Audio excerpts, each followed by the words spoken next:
call this May 21st Hoover City Council meeting to order and ask the clerk to call the roll.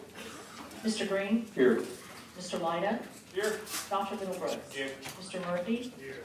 Mr. Posey? Here. Mr. Shaw? Here. Mr. Smith? Here. If Troop 21 can work their way down, they're going to be handling the pledge tonight. Posey.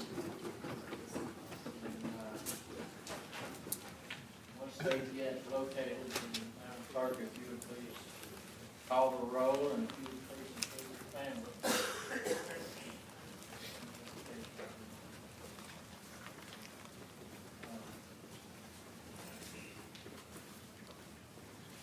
And after that, we'll have a couple of announcements about the evening.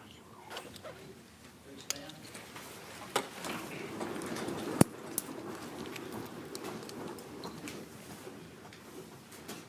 Please join me in a moment of silence for the victims of the school shooting in Santa Fe, Texas.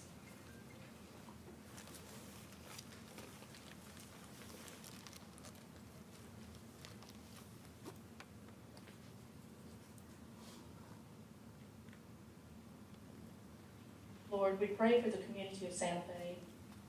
We pray for strength and healing in the days ahead. We pray for young people all over the world. We pray for an end to violence. Give us wisdom and understanding that we may find a way to prevent these senseless killings. We ask your protection on our first responders as they serve the citizens of this city every day. We pray for your wisdom and guidance upon this mayor and council in their decision-making tonight. And I would ask a special prayer for my family at this time on the loss of my brother-in-law and my sister who is very ill, and he was her caregiver. So, you got to do that. I'll appreciate it. Lord, in your name we pray. Amen. Please join me. Please join me in the Pledge of Allegiance. I pledge allegiance to the flag of the United States of America and to the republic for which it stands, one nation, under God, indivisible, with liberty and justice for all. Thank you. We have no minutes to approve. Clerk's office was extremely busy this past week because the clerk needed to attend family issues. For those of you that, full agenda brings a crowd. For those of you that are going to be here for the long term of the meeting tonight, we're actually going to have dinner about 7:15. I've been talking about it for a year and a half, and tonight we're going to have Chick-fil-A instead of pizza. It's easier to contain. So, with that, we have a number of reports, but I also know we have some candidates in the upcoming election. I don't have everybody's name, so maybe if you just line up against the wall, if I know you, I'll call you by name. If not, then I'll ask you to introduce yourself. We're going to start with Forrest Kennard. Kennard? Did I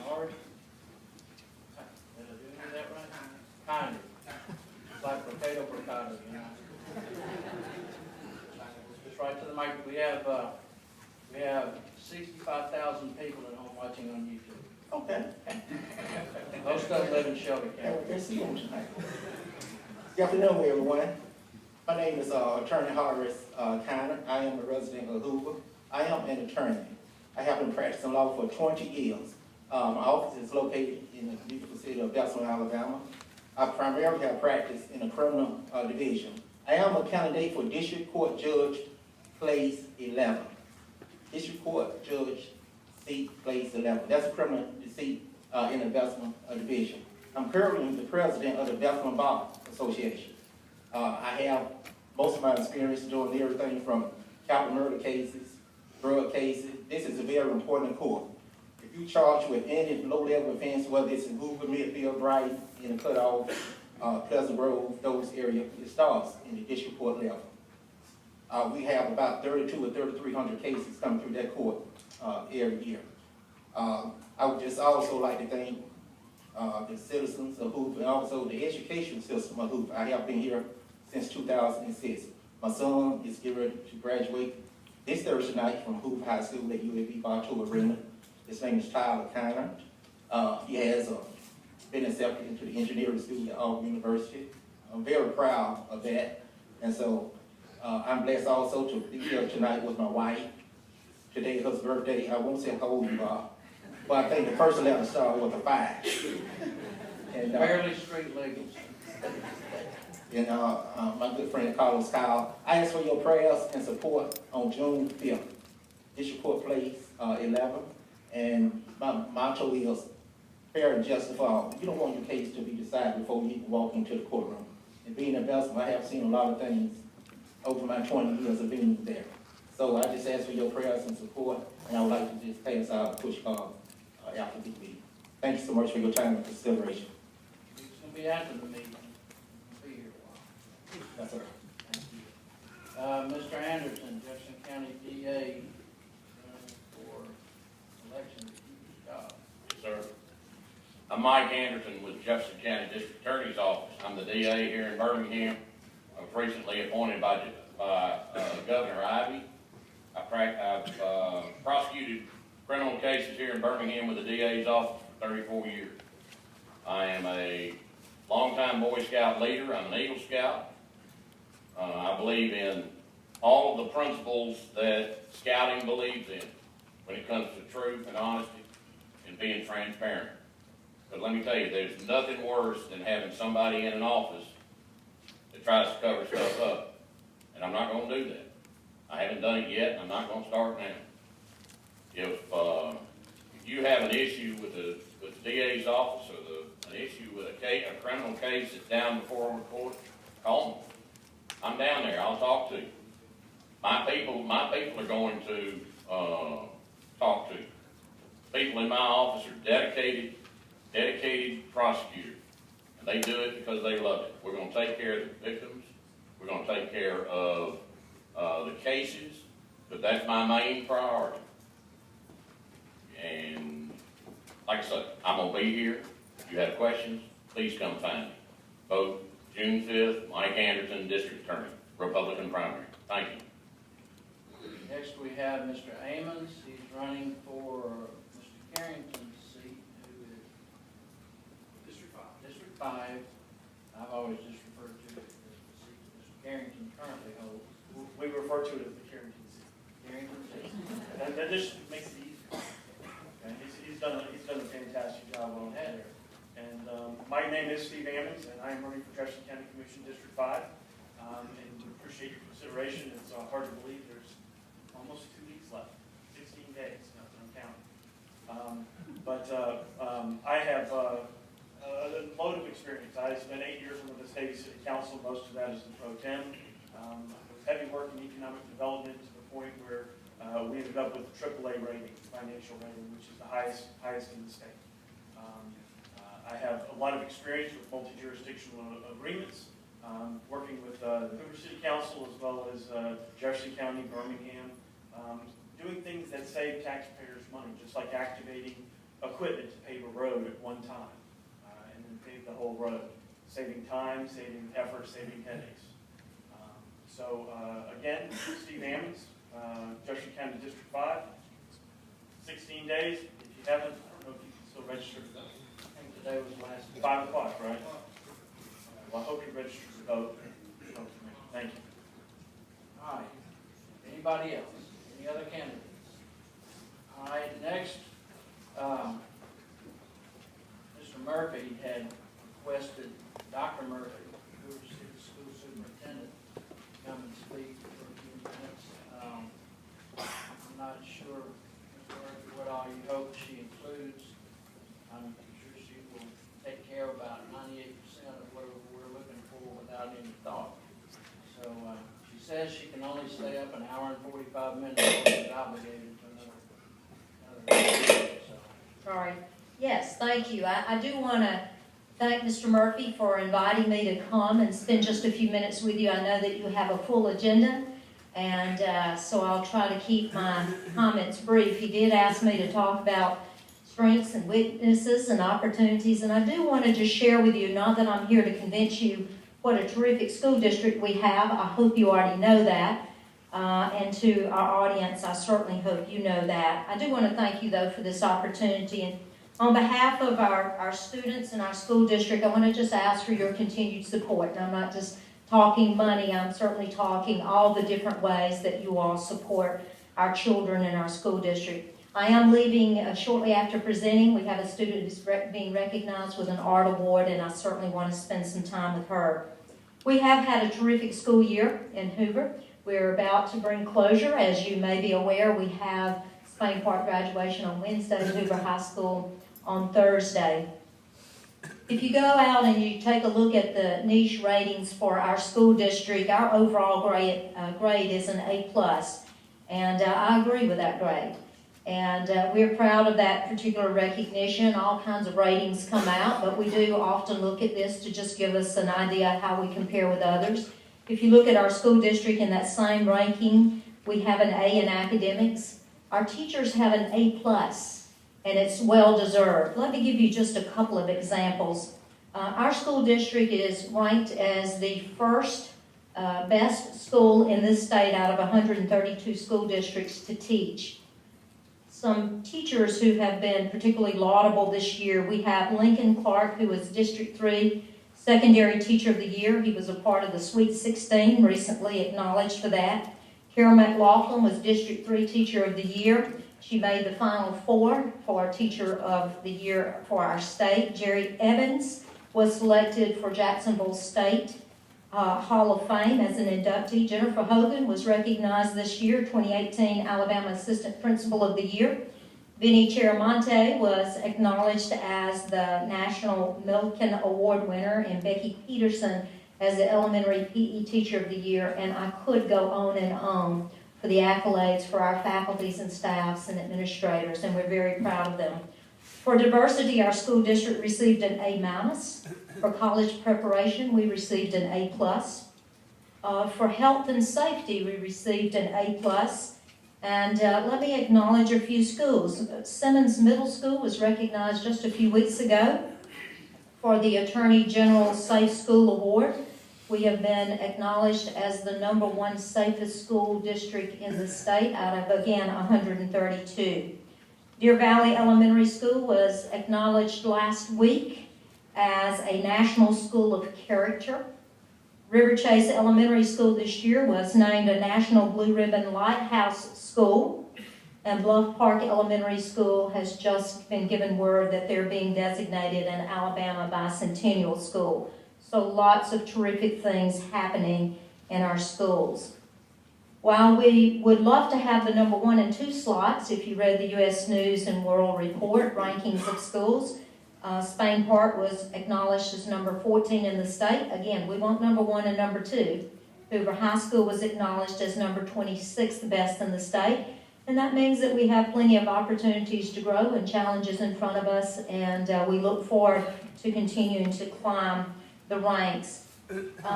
And I also would say to you, Councilman, that we're particularly proud of the fact that 95% of our budgets and our expenses go to instruction and support services in our school district. We recently had an impact study that was shared with our board members on April the 10th, and I believe that you all have access to that. We'll certainly make it available to you if you need, and no need for me to walk through that presentation for certain. But we are aware of additional expenses that our school district is going to incur.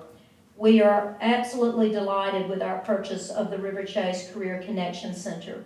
This is going to afford our students some opportunities that they have not had in skilled trades and in career opportunities for themselves. And so with that came an investment into the building.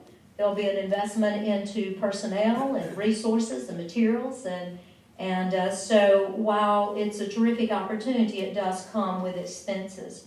We also are most aware of the mental health challenges that are before us. It is a societal issue. It's not just a Hoover City School issue, but we do have students who are struggling with mental health issues, and we're looking at that in terms of a focus and how do we serve those children better and how do we serve them well. Unfortunately, as we all know, the Parkland shooting and the shooting in Santa Fe, Texas, all in short order. This year, 30 individuals have died on campuses in the United States. And our first and greatest call and challenge is to make sure that the safety of our children is intact. After that, we'll teach them, but it's obviously incumbent upon us to make sure that our students are safe. And so from that end, we're continuing to look at ourselves in terms of needed resources for safety, our SRO officers, which we are absolutely delighted with the support that we receive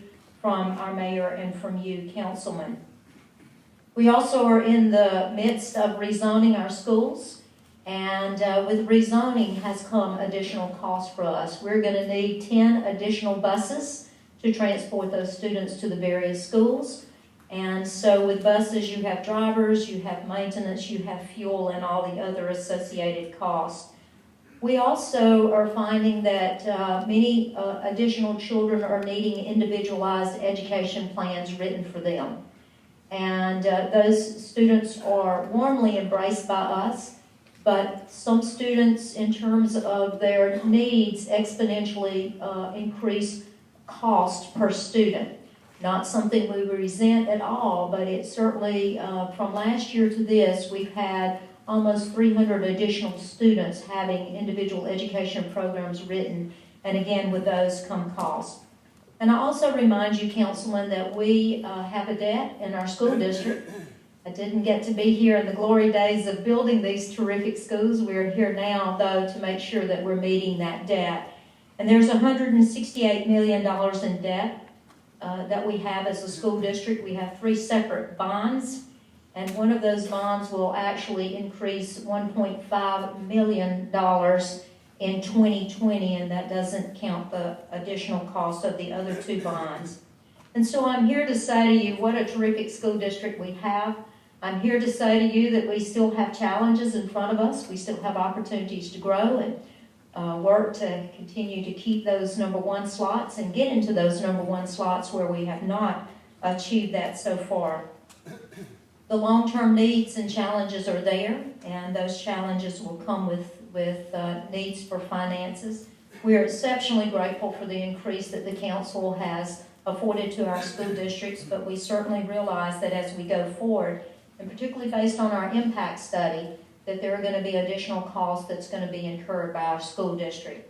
And in terms of any proposals that I might have for you, I certainly think as your superintendent, I'm open to any of your suggestions. I know that no one wants to have conversations about taxes and increasing taxes, and I get all of that. I certainly defer to the wisdom of this council and to our board. I know lots of conversations have been on the table, from a 1-cent sales tax to conversations about the lid bill. What I'd really like to encourage us to do is to have you as councilman and the mayor and the city leadership maybe come to the table and sit down with our board and with me, and let's have conversations about how we work together as we've done so well, and to continue that, and to also be thoughtful as we move into the future, realizing that you have challenges financially, you have obligations that you must meet, but likewise, as our school district continues to grow, as more children knock on our doors and sit in those student seats, and the challenges that we've mentioned that are before us, we certainly understand that those are going to come with some additional cost to our school district. So I'm happy to try to answer your questions. I hope, Mr. Murphy, I've been able to at least get in the ballpark of maybe where we wanted to take the conversation this evening. I'll certainly try to answer your questions. Thank you, Madam. Mr. Murphy, since you invited Dr. Murphy, would you like anything you'd like to bring up? Yes, sir. Well, firstly, Dr. Murphy, thank you so much for taking the time to come. I know May is a very busy month, if not April, with testing, placement kids in college, and everything going on with that, along with graduation and closing out from that standpoint. So thank you for you coming. I'm totally concurring with you. I think early on we had if I want to mention a full type work session approach with the city and also the school, and I think that's a great idea to also have.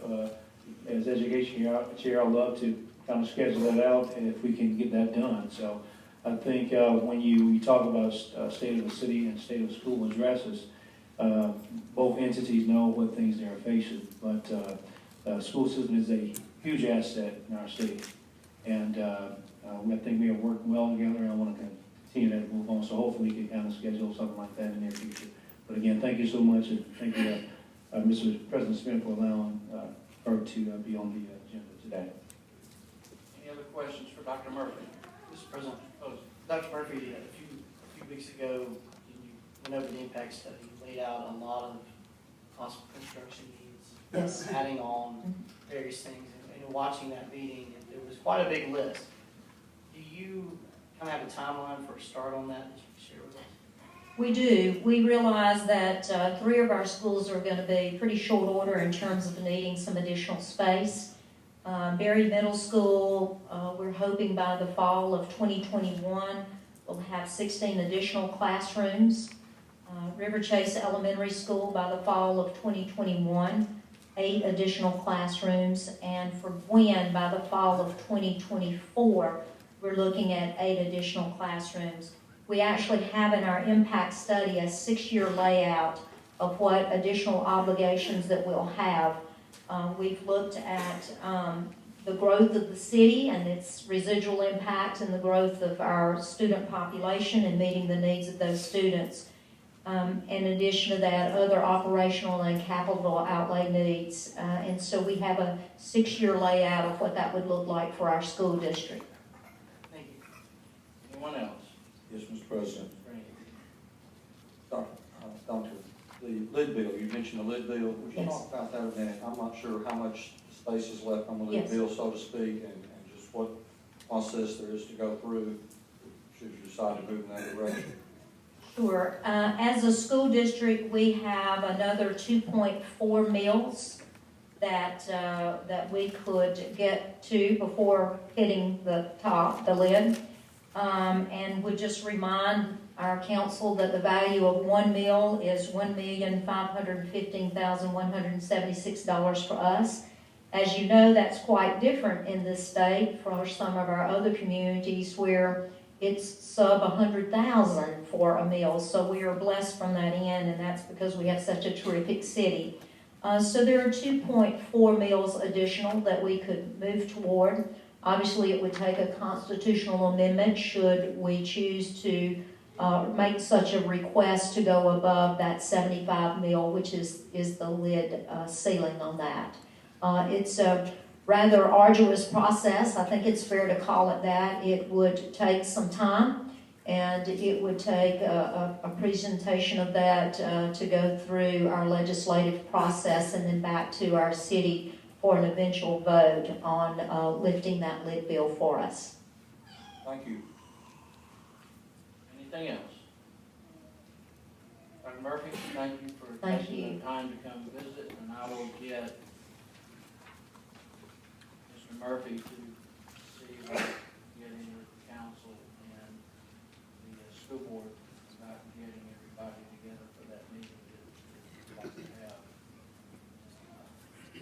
We appreciate you being here. Thank you. My pleasure to be here, and thank you for what you do for us. Next on the agenda, Mr. Green, we have an appointment to the Board of Zoning Adjustment. Yes, actually, I have 2 reappointments, Mr. Calpota and Mr. David LeCompte. Both of them have just done a great job, and I move that they both be reappointed. Second. We have a motion and a second. Conversation from the council. Hearing none, all in favor say aye. Aye. Those opposed, nay. The ayes have it. Next, we have a new group.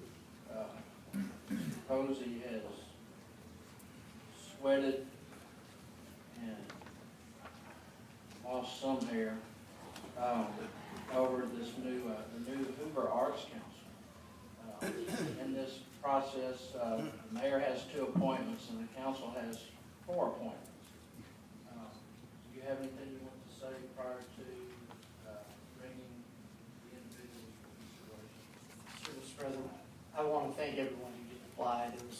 We had 12 applicants, which for a new board is a lot of folks that want to express interest in being on the board. I hope that everybody that did apply continues to stay involved and come to meetings and be plugged in. I'm sure this is going to require committees and different sub-entities, so just stay involved. And for everybody that is going to be nominated, it was a tough choice, but we're looking forward to getting everybody together and start moving forward. All right, unless anybody else has anything to say, we're gonna vote these individuals one at a time. So, Rosie, I will let you initiate. Yes, sir. These are going to be, because it's a new board, they'll be staggered terms. So the first person I'll bring forward is for a 2-year term, and that is Mr. Chastain. Okay.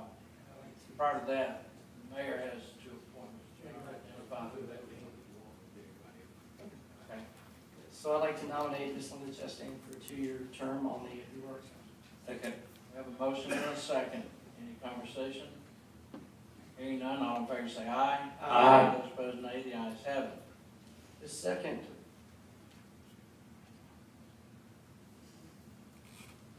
is for a 4-year term. For that, I'd like to nominate Ms. Julie Prescott for a 4-year term on the Hoover Arts Council. Second. We have a motion and a second. Any conversation? Hearing none, all in favor say aye. Aye. Those opposed, nay. The ayes have it. The last 2 are 6-year appointments, which is a full term. And for the first one, I'd like to nominate Ms. Paulette Pearson for a 6-year term on the Hoover Arts Council. Second. We have a motion, second. Any conversation? Hearing none, all in favor say aye. Aye. Those opposed, nay. The ayes have it. The final council appointment for a 6-year term would be Ms. Dale Kincaid. Second. We have a motion, second. Any conversation? Mr. President, I would like to say something about Yes, this sir. Kincaid. Anyone who's been privileged to see Simmons Middle School production has witnessed superb work with Dale and can tell how much she instills the love of the arts in those kids at the schools. With any quality program, competition for roles is much like those starting positions at a football, baseball, basketball team, or a coveted slot on the cheerleading squad. You can never please everyone, but she's obviously done an excellent job. You may remember a couple of years ago, her program was rumored to be getting cut due to some budgetary reasons, and her colleagues and the community rallied to support her and ensure that that valuable program remains at Simmons Middle School. To me, the community outpouring of support for her just speaks volume of the respect that she's earned. And I think she'll be a valuable member of this board. All right. Any other comments? I think this is going to end up being a split decision, so I'm going to call for a roll call.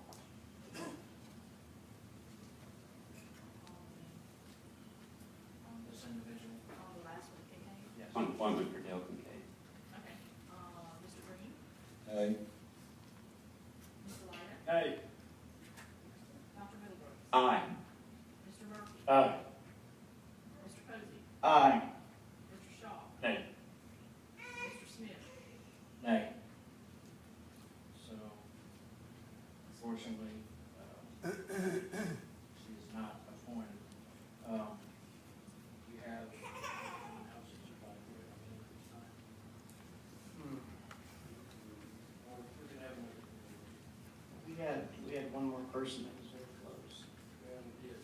And that person.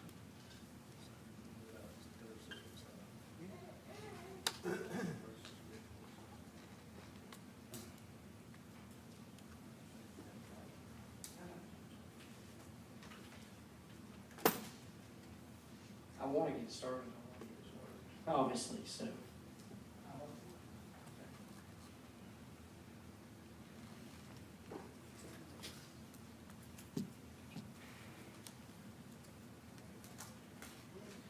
All right, we're going to bring that last position up a little bit later. Now we're going to move on to the proclamation, Mr. Mayor, for a young man, Austin. Sorry? Sorry? Yes, two appointments on the arts. 2 appointments. Oh, yeah, you're going to. Yes, sir, I would like to appoint Ms. Sandra Fuller, I think Sandra's here, and Tricia Simpson.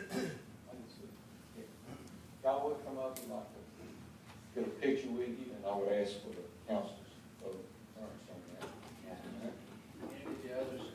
And the others, would you come up as well and we'll get a group shot? Steve, we didn't vote for you.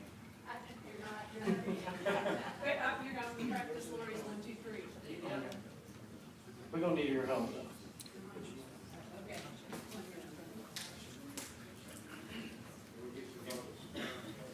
Gotta vote.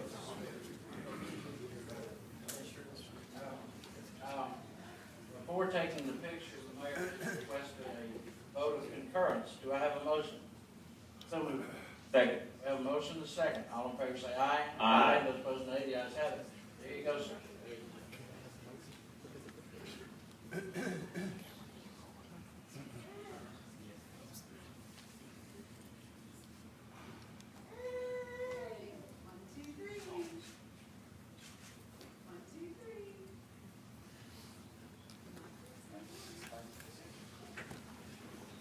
We have appointments.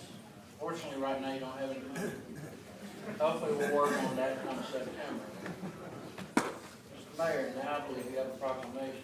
Yes, sir. You know, one of the things we talk about often for our citizens makes our city so great because they volunteer, they love to volunteer, make our city just a wonderful city that it is. And most of the time, they're about our age.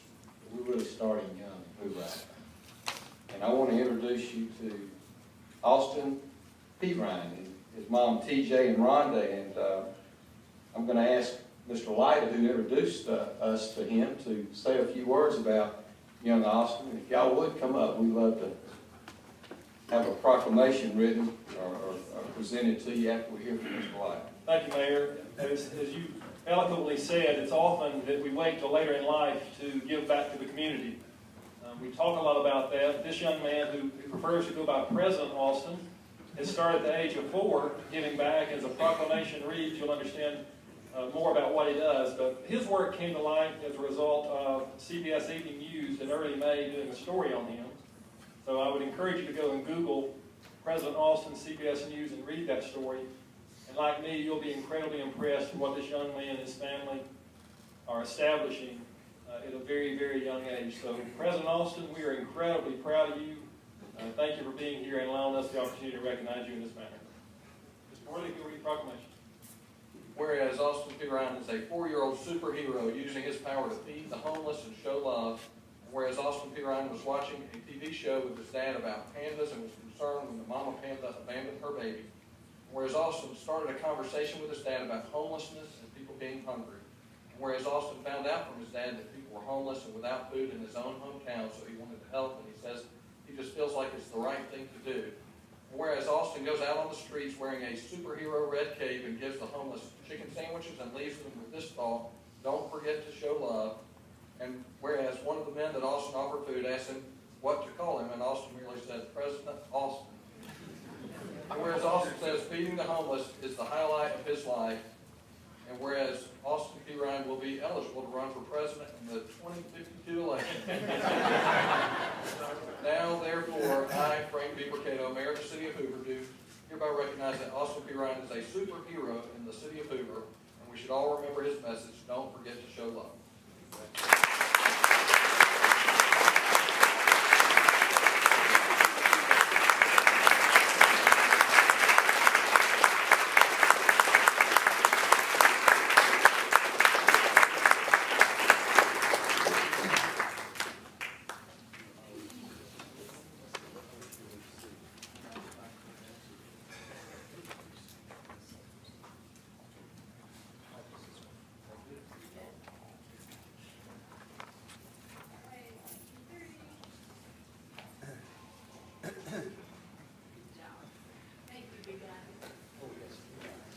Yes, sir.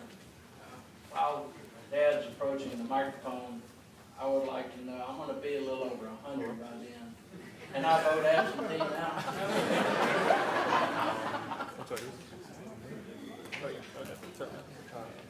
It can be. Good afternoon, everyone. What a time to be alive. And I say that because I'm so proud of Austin's generation, his peers in Hoover, and he has impressed me and many others. I just want to let Austin tell you guys what his platform will be when he becomes president. Austin, can you tell them what your job's going to be? Don't forget to show love. And what 2 things will you do when you become president, Mr. Austin? I will feed the homeless and chase the bad guys out of school. All right, so there you guys have it. I want you guys to know that this is not pre-rehearsed. This was Austin's idea to feed the homeless. We were watching pandas on television, and he became concerned. He's very conscious. He watches the news as if he's a little man. He's very concerned about our schools, and that brings me a lot of joy and delight. It's a positive concern because we have Austin and his peers that are going to be able to take care of our world long after we're gone. So again, I'm delighted to be here and be a part of the Hoover community, and I'm definitely delighted about what our future holds for our next generation. Thank you guys so much.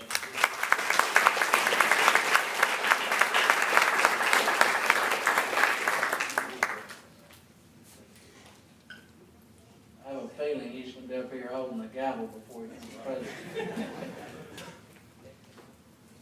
Thank you all. Next, the mayor has some employee recognition. And another reason that we have such a great city is because we have such wonderful employees. And this is the really good part of the job, and we get to acknowledge those that have been here for quite a while. We started 20 years, and tonight we're going to start with Tony Nolan, who works in Fleet. Tony, come up with your family. I think your wife Daphne's here. Looks like you got Ethan and Emma. Why don't y'all stand right in front of the little seal there. Tony's been with us 20 years, started in 1998. He started working on police vehicles, their emergency lighting. Then he moved on to do minor body work in-house, which saves us a lot of money, and we appreciate that. But his most important job, I know none of you have ever been frustrated because when you pull the cord on that lawnmower, it didn't work. We don't have that problem in Hoover. Tony works on all of our small engines, our weed eaters work, saws work, and it's just a very important part of our operation. It keeps our city in great shape. It's people like Tony that do that. We're so grateful for your service, Tony. And he's a fine a man as you'd ever want to meet right here. Thank you.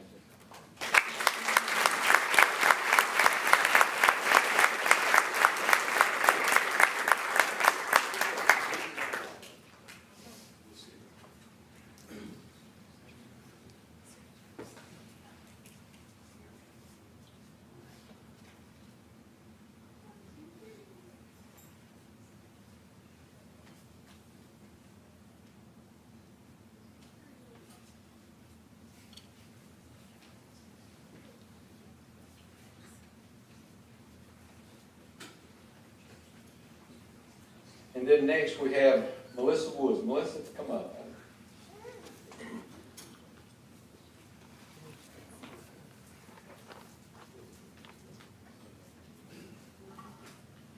Melissa Woods works in our finance department. Just a very sharp individual. She's a CPA, handles a lot of our money, makes sure that everything balances on both sides, and we appreciate that. You can see by her pleasant smile, that's the kind of person she is. And we just enjoy working with her. She's not a clock watcher.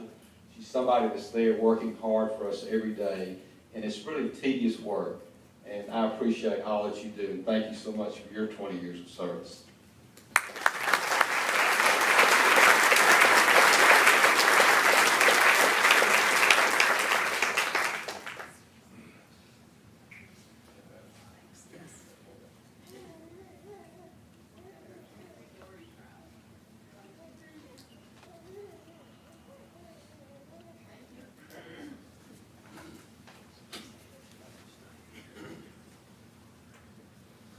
And then Elin Glenn, hello.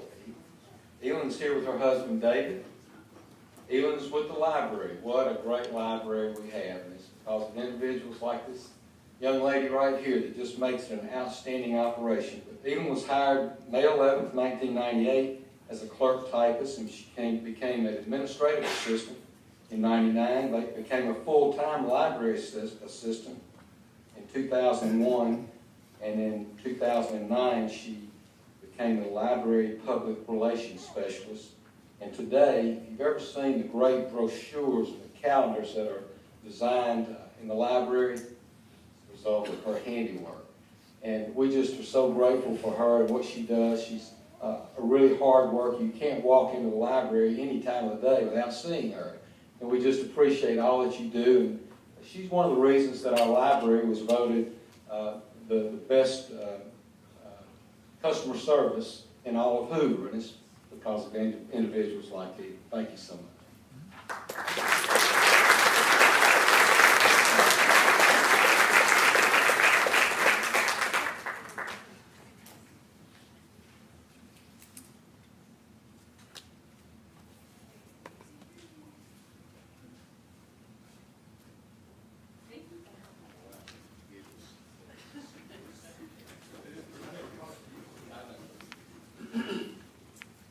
And then Joe Edmondson. Joe, where's Joe? Joe, come on up. Joe has his wife Brandy here, and grandmother Linda Kelly, Mike and Sandra Kelly, his parents. Thank y'all so much for being here tonight. Joe started with us in park maintenance May 18th, 1998. He was promoted to a laborer in 2000, equipment operator in 2002, and he's a senior equipment operator now. And when you ask about Joe, what you find out about him is that he's the kind of the go-to guy. He's a man that Craig knows that if he calls on him to do the job, it's going to be done absolutely right. He always does it with a great attitude. I mean, what a family man. Brought his whole family up here, and we appreciate that. Joe is so thankful for the way our city looks, and we know it's because of employees like you that pour their heart out each and every day to make it a beautiful city. Thank you so much.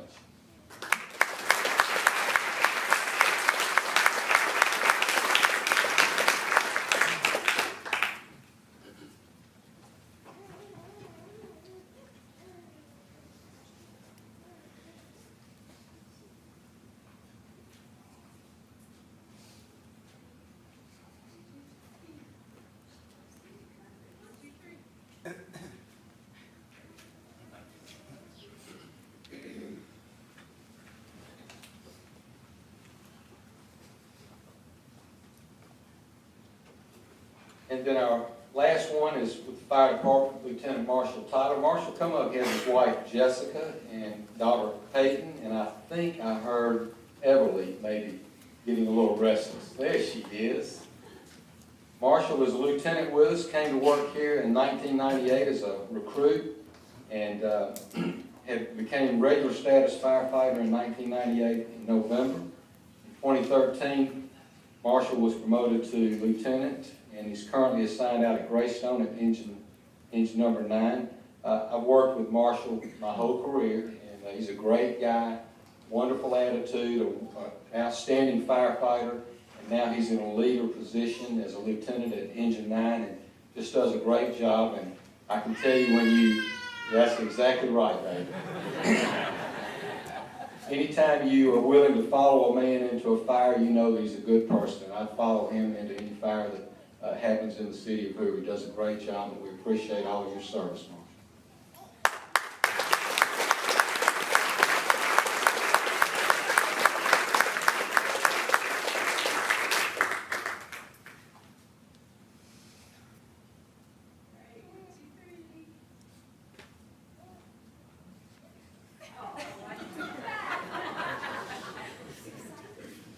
There were so many good-looking women in here tonight, I knew there was some fire department wives in here. All right. I will stay totally away from that comment. Thank you. And then we would like Chief Benton to come up and continue the presentations as well. Thank you.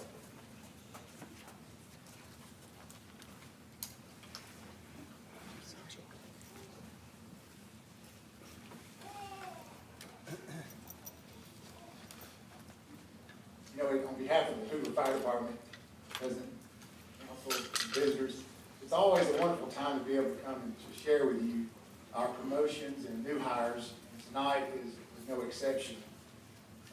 Typically, the Hoover Fire Department's promotional process is pretty rigorous. Most of the time, we have a book list. The candidates have some time to study. They take a very extensive written test, and if they pass the written test, they're able to move forward to an assessment center. It typically lasts about 3 days. And that assessment center tests different abilities. And so, for someone to get promoted to the rank of lieutenant or captain or chief, they've been through a lot of testing. And so it takes sacrifice. And so it is my honor tonight to present to you Captain Scott West. Scott, would you come up with your family? Scott is our most recent captain promotion, who was promoted back in October, and we couldn't do the recognition until now for various reasons. But with Captain West tonight is his wife Jill and his son Brad. Scott also and Jill, they both have another son who started his first job today. He didn't want to take off work to be here, so we thought that was appropriate, so keep working. But to kind of tell you a little bit about Captain West, he started volunteering as a volunteer at the Centerpoint Fire Department in 1995. He began his full-time career with the Tarrant Fire Department in 1999. He came here at Hoover as a part-time firefighter in 2003 and full-time in 2005. He was promoted to lieutenant on Engine 6, June of 2011, and captain October of 2017. He is with his wife Jill and Brad, and it is my honor and privilege to present to you Captain West.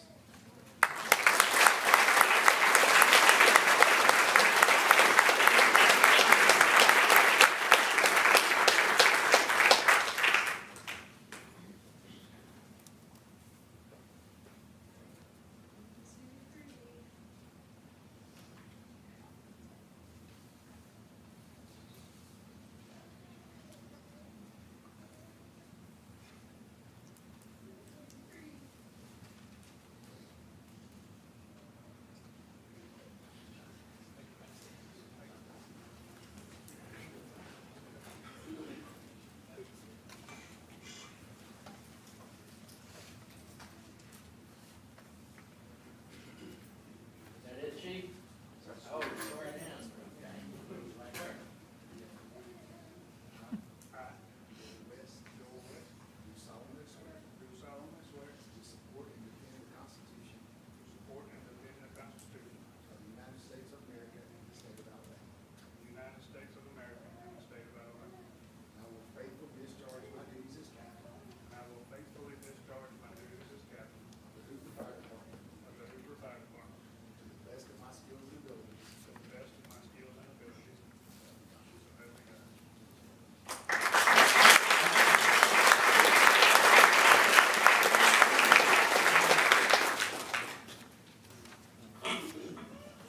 Captain West is also the son of a firefighter, so he's carrying on the tradition of his family. You have the infamous West brothers? No, Not that West family? His dad was a Birmingham battalion chief. He had about 30 some odd years. And Chief, you coming up now, is that correct? Yes, sir.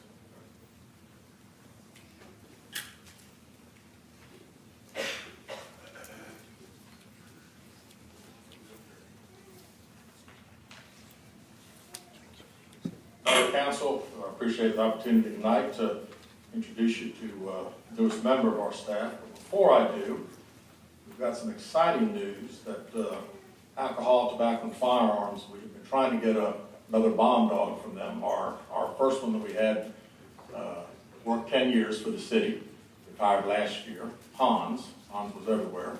Hans has been to more sporting events in America than I have. And we've been after ATF to get us another one. They have not given a dog to a state and local agency in about 9 years. They've just used them for themselves. So this year, just recently, we got the phone call. They chose 8 police departments in America to get a dog. And we're very fortunate to be one of the 8. We've got a one of our officers who's going to be the K-9 handler. We'll be leaving for a front row of Virginia, all expenses paid, for 10 weeks. ATF foots the bill. And in August, when the dog comes back, I'll be glad to bring him here. The only thing we know, we don't know if it's a male, female. We know it's a lab. We don't know name. 8 handlers get there. They have 8 dogs. And they bond about the first week, and then that's the dog that you get. That dog goes in a crate to your hotel room, and you live with that dog 24 hours a day for 10 weeks, so you're pretty good buddies by the time you get back. So again, we're very, very excited about that. But tonight, I'd like for Jason Hoover, would you please come down? Jason's our newest member of the police department, started on the 14th of May. He comes with 11 years experience from the University of Alabama, Birmingham, where he was a corporal detective. He got a bachelor's degree in criminal justice from UAB also. We're excited. He brings a lot of experience to us, and Jason's very, very happy to be a member of our department. Swear you in now.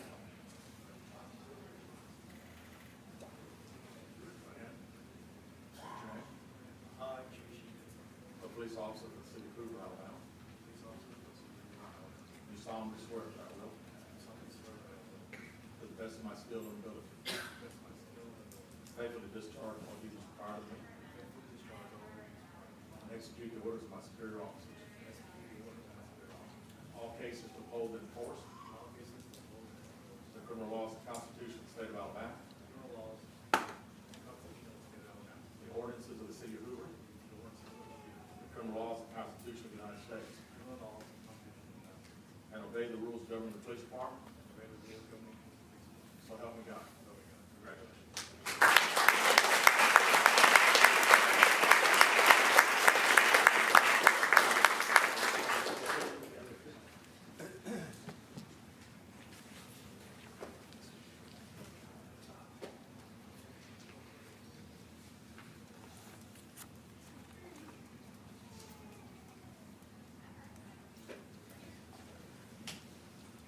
Officer, you know that after you're finished with your FDO, the mayor's going to hire you for a month.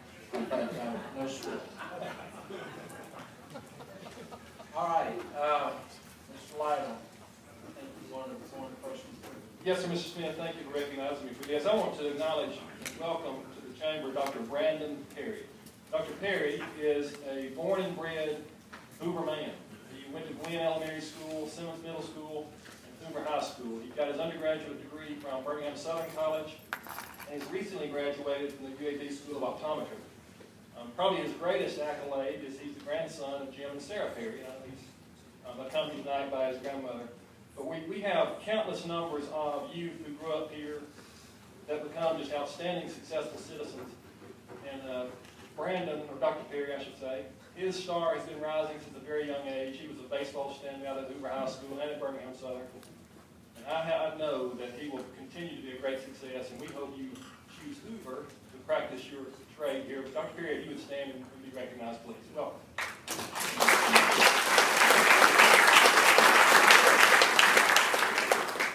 If you stay for the rest of the meeting, you'll get to have dinner in your honor. At this point, in the consideration of Resolution 5814-18, I'm going to pass the gavel to Mr. Green. Thank you, Mr. Smith. This is item number 6. Item number 6 is resolution number 5418-18. Mr. Corley, will you read this item for us? So this resolution authorizes the mayor to execute an engagement letter with Wallace, Jordan, Ratliff, and Brand to represent the city in the investigation and litigation of claims regarding Purdue Pharmaceuticals et al. Do I have a motion concerning this item? So moved. Mr. Liggett has made a motion that resolution number 5418-18 be adopted. Do I have a second? Second. Mr. Posey has seconded the motion made that resolution number 5418-18 be adopted. Is there any discussion from the City Council concerning resolution number 5418-18? Yes. Mr. Corley, Mr. Murphy would like to discuss this matter further, but the city also needs to discuss its attorney-client privilege related to this potential litigation. Do you have an opinion on whether it would be proper to go into executive session?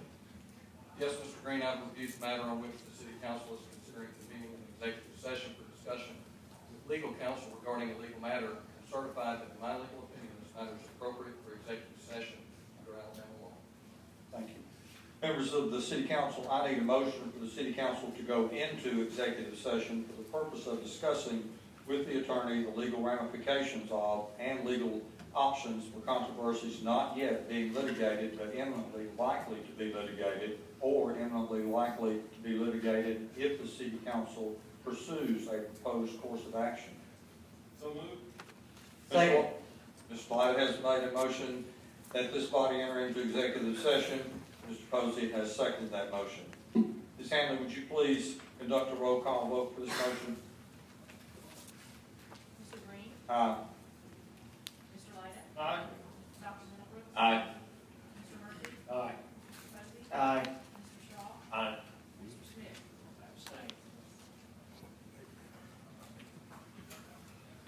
We will go into executive session. Ladies and gentlemen present in the council chambers and those watching on YouTube, a majority of this body has just voted to go into executive session to hear further information from the city's legal counsel concerning resolution number 5418-18.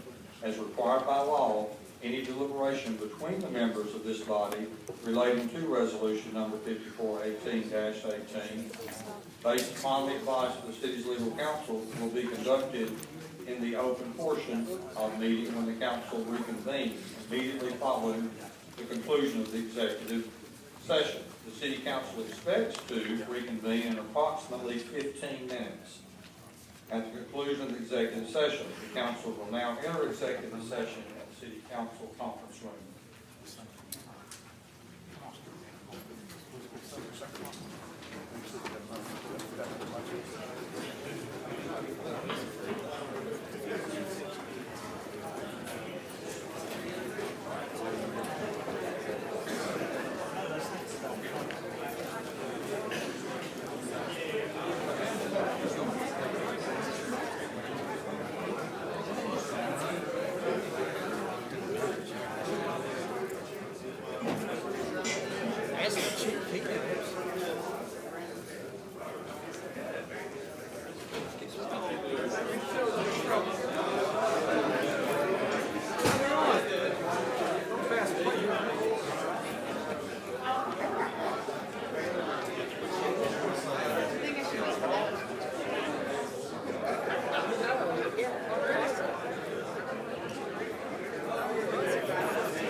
An agenda and passed it out or anything, or They usually put them on that table right outside the door. right outside the door? If you don't have one, we did. I think they printed some more. Yeah, right.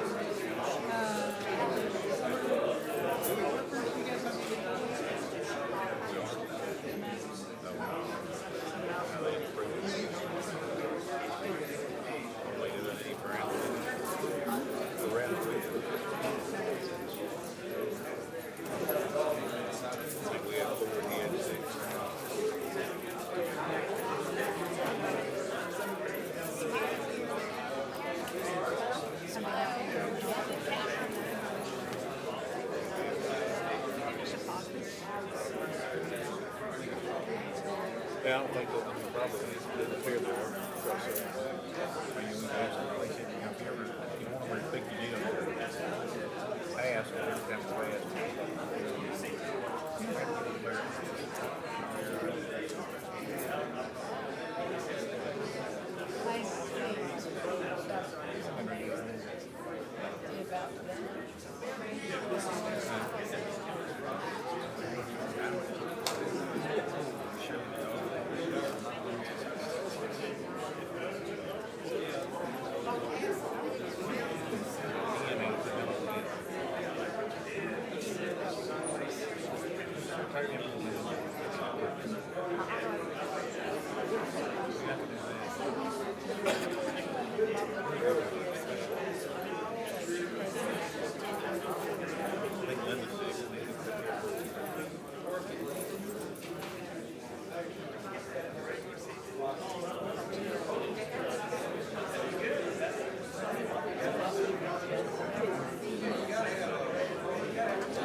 least one of these.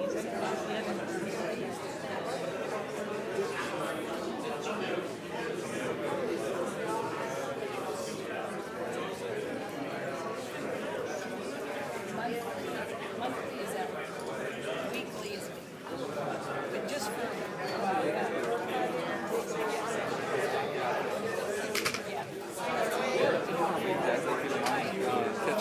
I'll show you. I'll let that one know. First item is these should get one.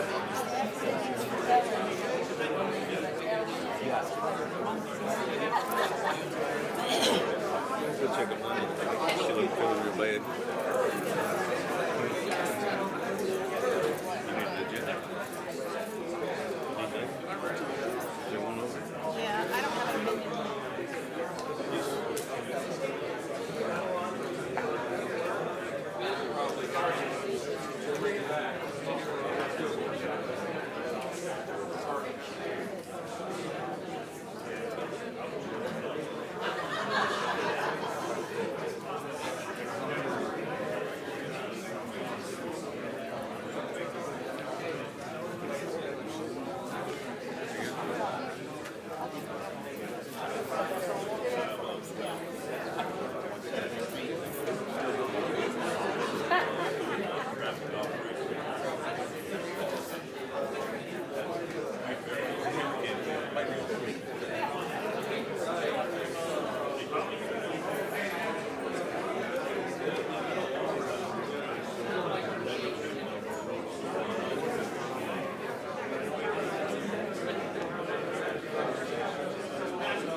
Yeah, of course. How you doing? Hey.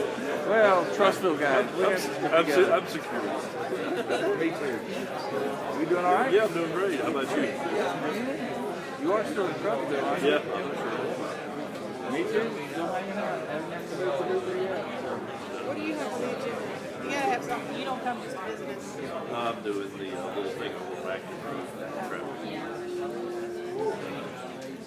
No. Typically avoid late nights out like this. Be in bed by now. Sorry, am I blocking this? Is it on? I just left that one running, but this one's on. The live stream's off. The live stream's off? This is probably the one they'll put on the thing. Oh. I didn't know if they wanted me to keep running it or not, so I ran one and just shut off the other one. You up here for an item on Yeah, sure did. It's an old house. Looks like it's been there a while.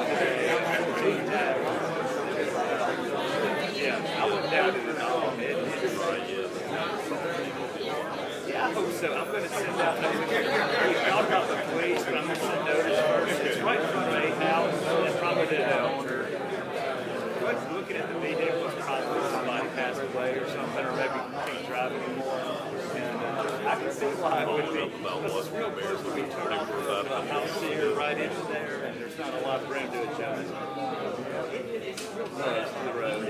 If it was further up, nobody probably would know. Yeah, I'll be able to open up the light and get that out. It works. That's exciting. Ways to see if they can. But I thought I'll try with my boy. A lot of fun. 2.5. got 2 of them that are 2.5 and one that's going to be a year. Summertime's coming, I like that time of year.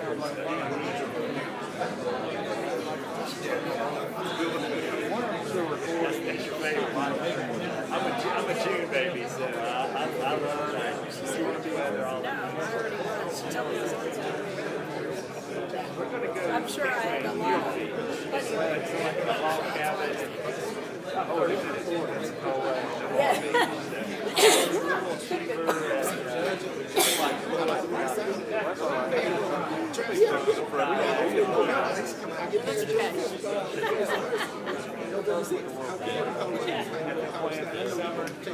At least it wasn't live. Someone will have to go back and review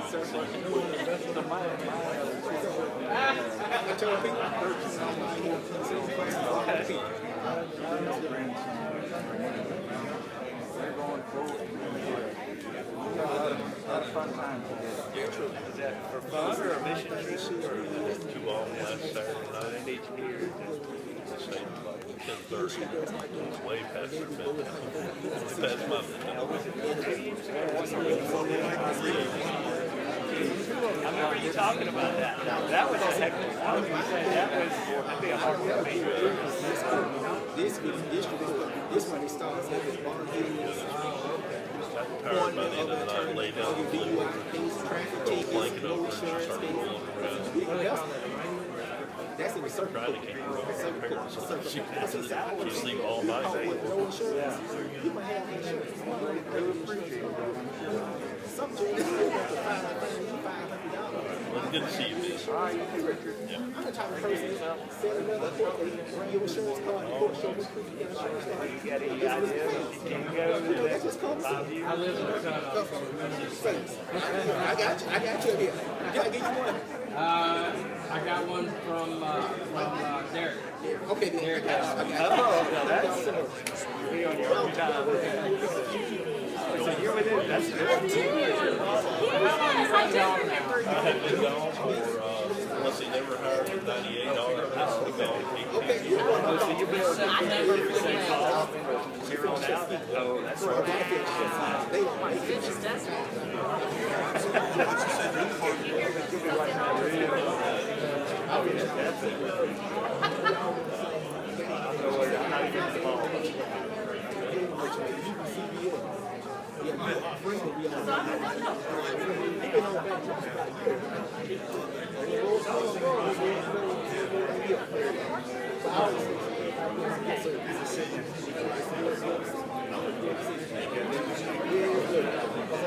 Richard, what are you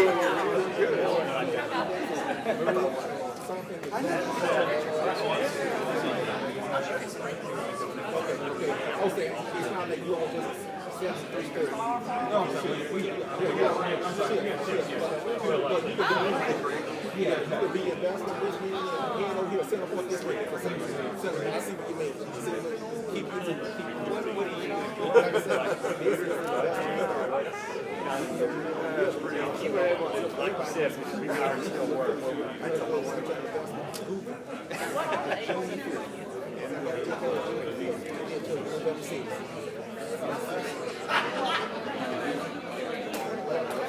Getting it done, or oh, but physically get out there doing it. Okay. You got 2 that are 2.5.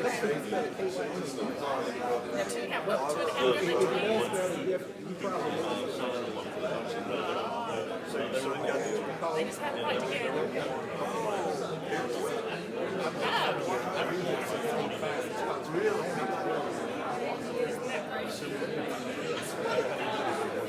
That would be cool, going to something out there.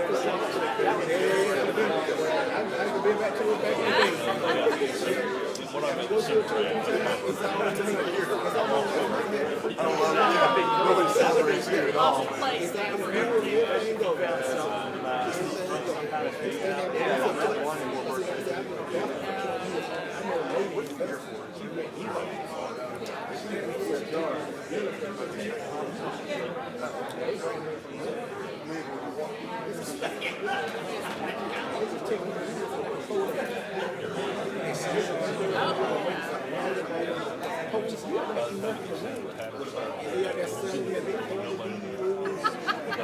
Yeah. But is there a ribbon? That's really cool. That would be cool. Don't nobody know. I'm not going to be sure, but I would love to be just going to the day. Keep saying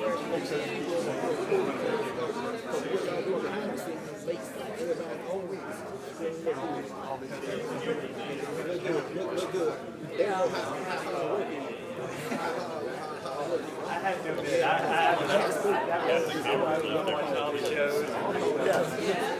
Yeah, they got some. I have too much interest in that. I just, how they find Because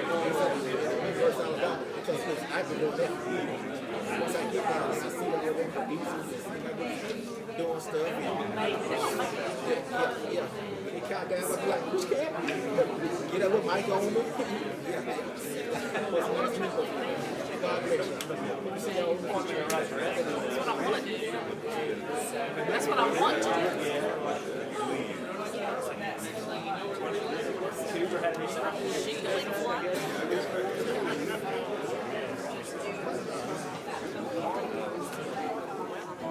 We don't, I mean, that's what was looking for.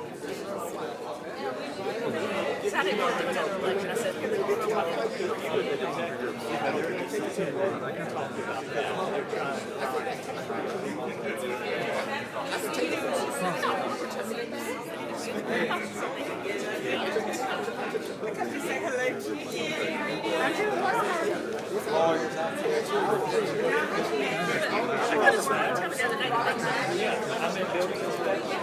I'm here to that's not true.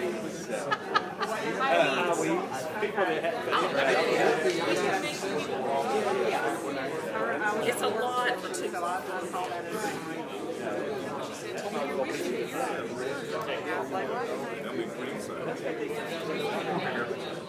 Oh, yeah, let's do that. Project tax. Residential real tax. Okay.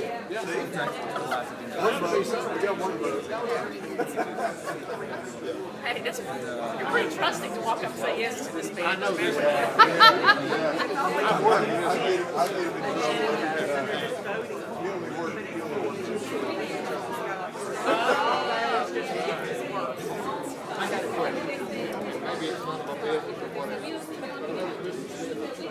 I don't know why he's abstaining. I did. I was just wondering the same thing myself.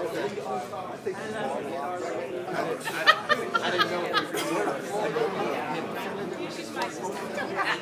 There's got to be a reason. There has to be a reason. I know. I didn't know she was in. She said she Oh, I'm sure. He wants somebody to ask him. You're so right.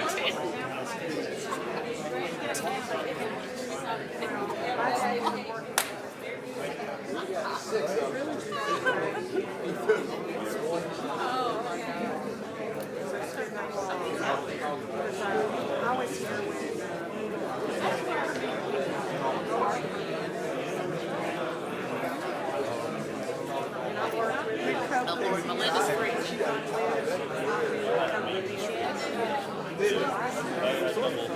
I work with her through cable. I need to get your charter.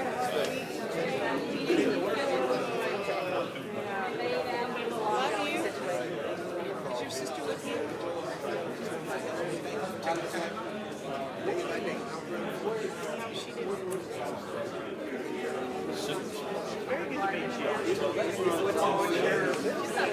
I know we're here to learn about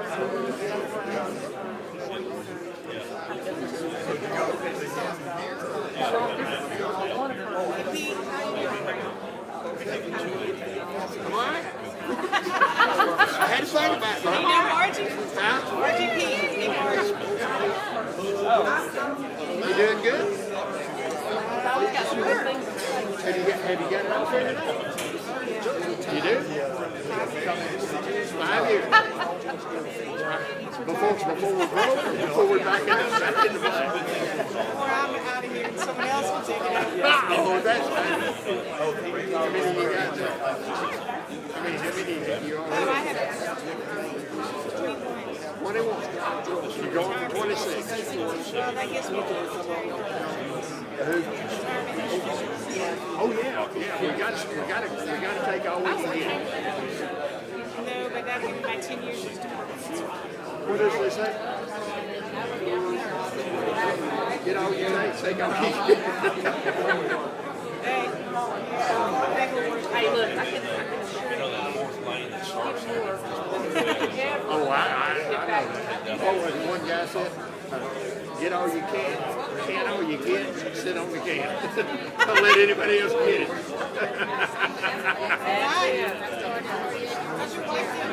She's doing fair.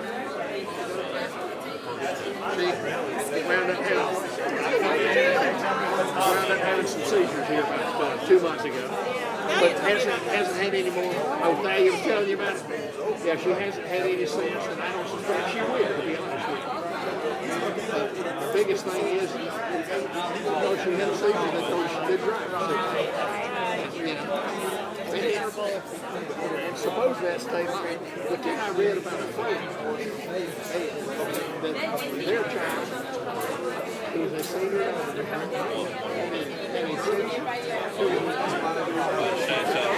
sleep deprivation, and therefore we won't make it strong. And I didn't think the doctor was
concludes the city council's executive session to discuss the controversy eminently likely to be litigated.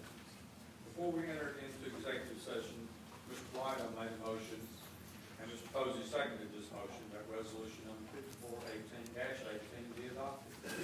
Is there any discussion of a non-legal nature on the city council?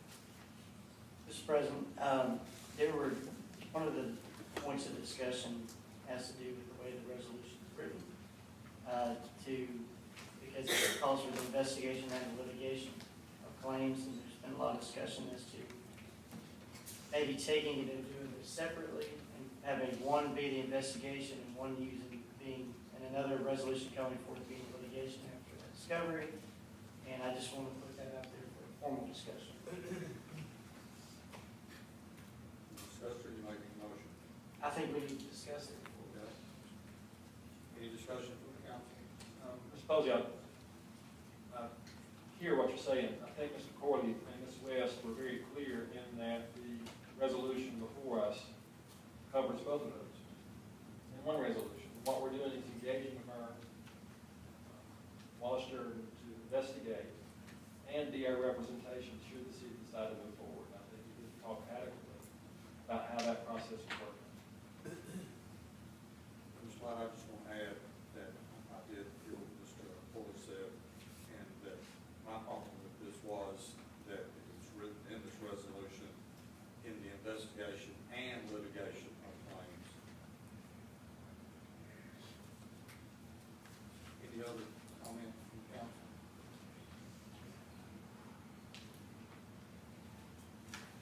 Do we have a motion to remove the litigation from resolution, or from resolution 5458-14-18?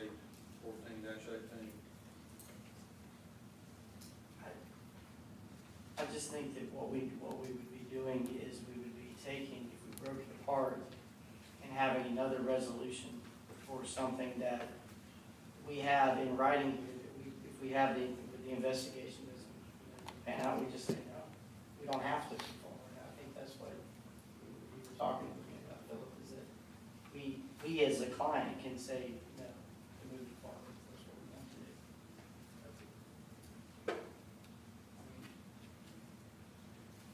Any further discussion?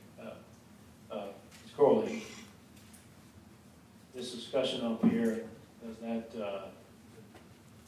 validate the claim instead of splitting it out? Are we going on record saying that the investigation proceeds and has to come back before, or in some form or way to be litigated? So it can't go from research investigation and you determine on your own to go. It still has to get our approval for litigation. That we're saying that today. Okay. All right. I would add that I also feel like that I have not been, this council has not been provided any documentation regarding the specific home done to the city of Hoover situation. I would like to have that information. Any other comments? Council? Comments or questions from the audience of a non-legal nature?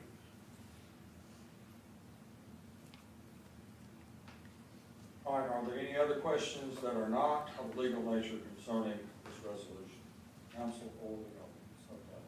If there's no further discussion, let's take a vote. All those in favor of resolution number 5418-18 say aye. Aye. All those opposed say nay. Nay. The resolution passes. I'll turn the gavel back over to Mr. Smith. The clerk would note that I abstained. All right, moving on to item 7, resolution 5812-18, Mr. Corey.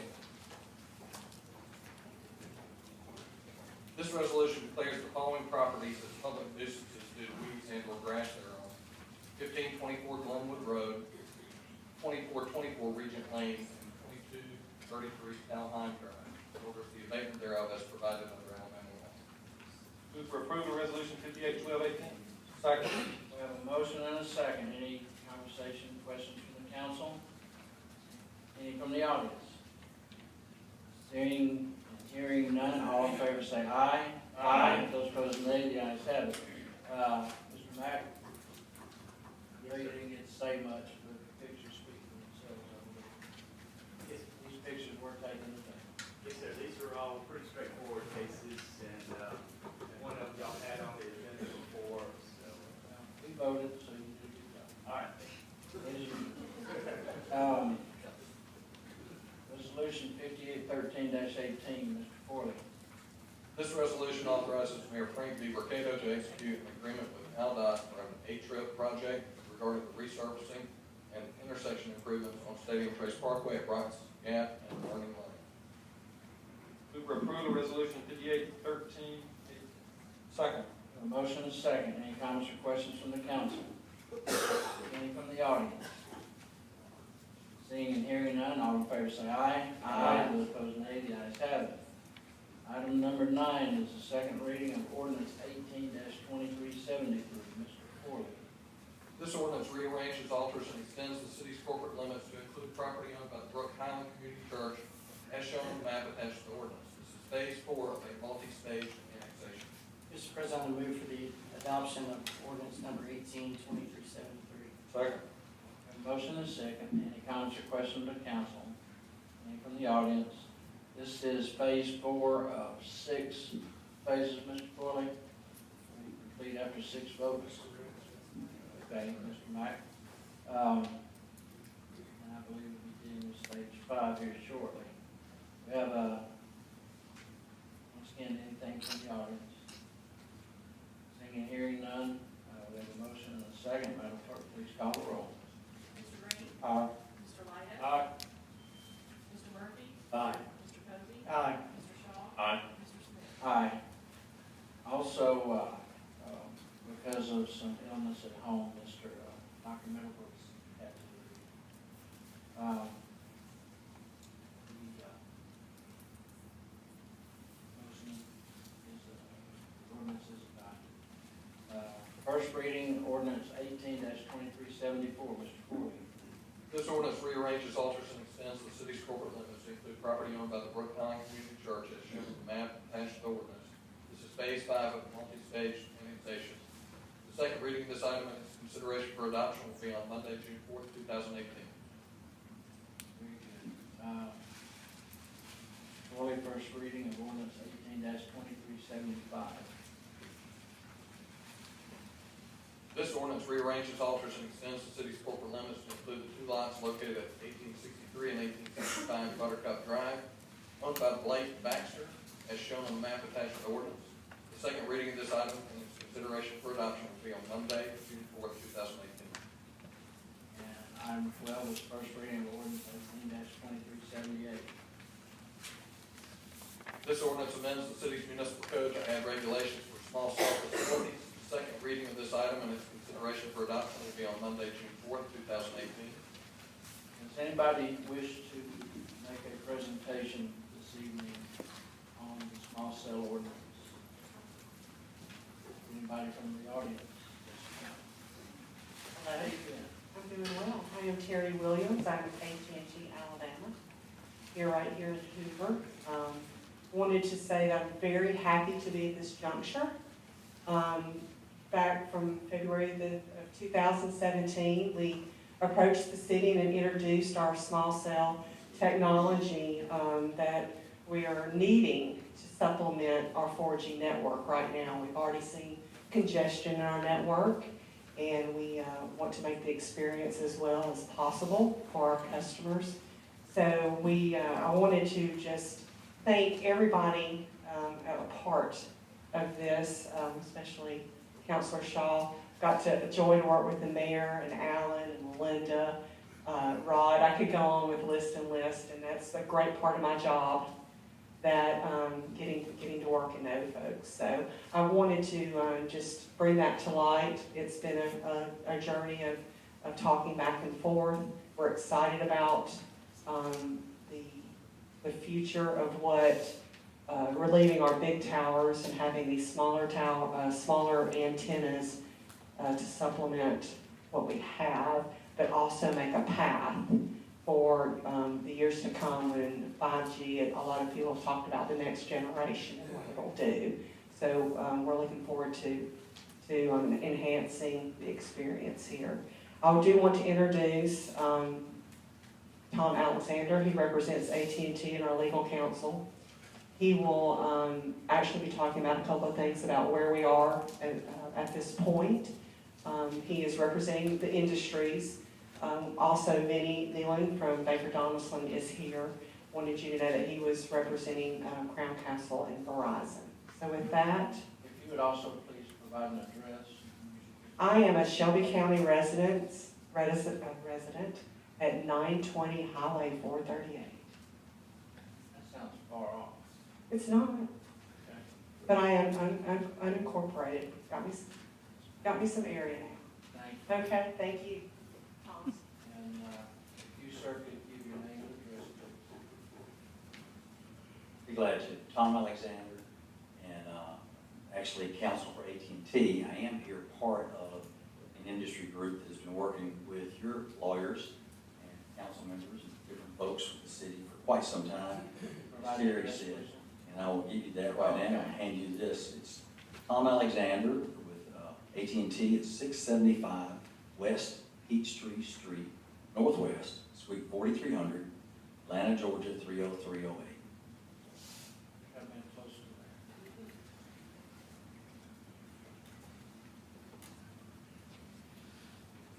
You know, there are 43 Peachtree Streets in Atlanta, so I'm on one of them. But we're very delighted to be here. Thank you all for working with us. We have been through several iterations of this. The industry has been involved for some time. Vinny Nealon representing Verizon. Y'all have received information, I know, from Crown Castle. There are other providers. We all have an interest in bringing modern technology to Hoover and to Alabama. We're working hard to do that. Our engineers plan for years ahead, and we are reaching capacity issues. There's all kinds of things in the cellular world, but capacity is where when you pick up your phone and try to do an internet search and you get the spinning wheel, or you pick up the phone and try to call someone and you get a busy signal. Nobody wants that. We're trying to avoid that and get ahead of that. That's what our engineers do. And small cells is a method of doing that. It avoids putting up macro towers. They're not towers, they're on poles. They're on different kinds of structures. I dare say, if you were to come to some of the cities where these are up and running, you would not know they're there, but you would know that it's working. And it is the path, as Terry said, to 5G. What's going to happen with 5G is amazing. And we are working on that at the end of the year. It's also to help get ready for FirstNet. I'm sure you guys have heard of FirstNet, first responder network around the country. Alabama opted in, as did all the other states. So we need this for capacity and building for the future. And tonight, if I may, for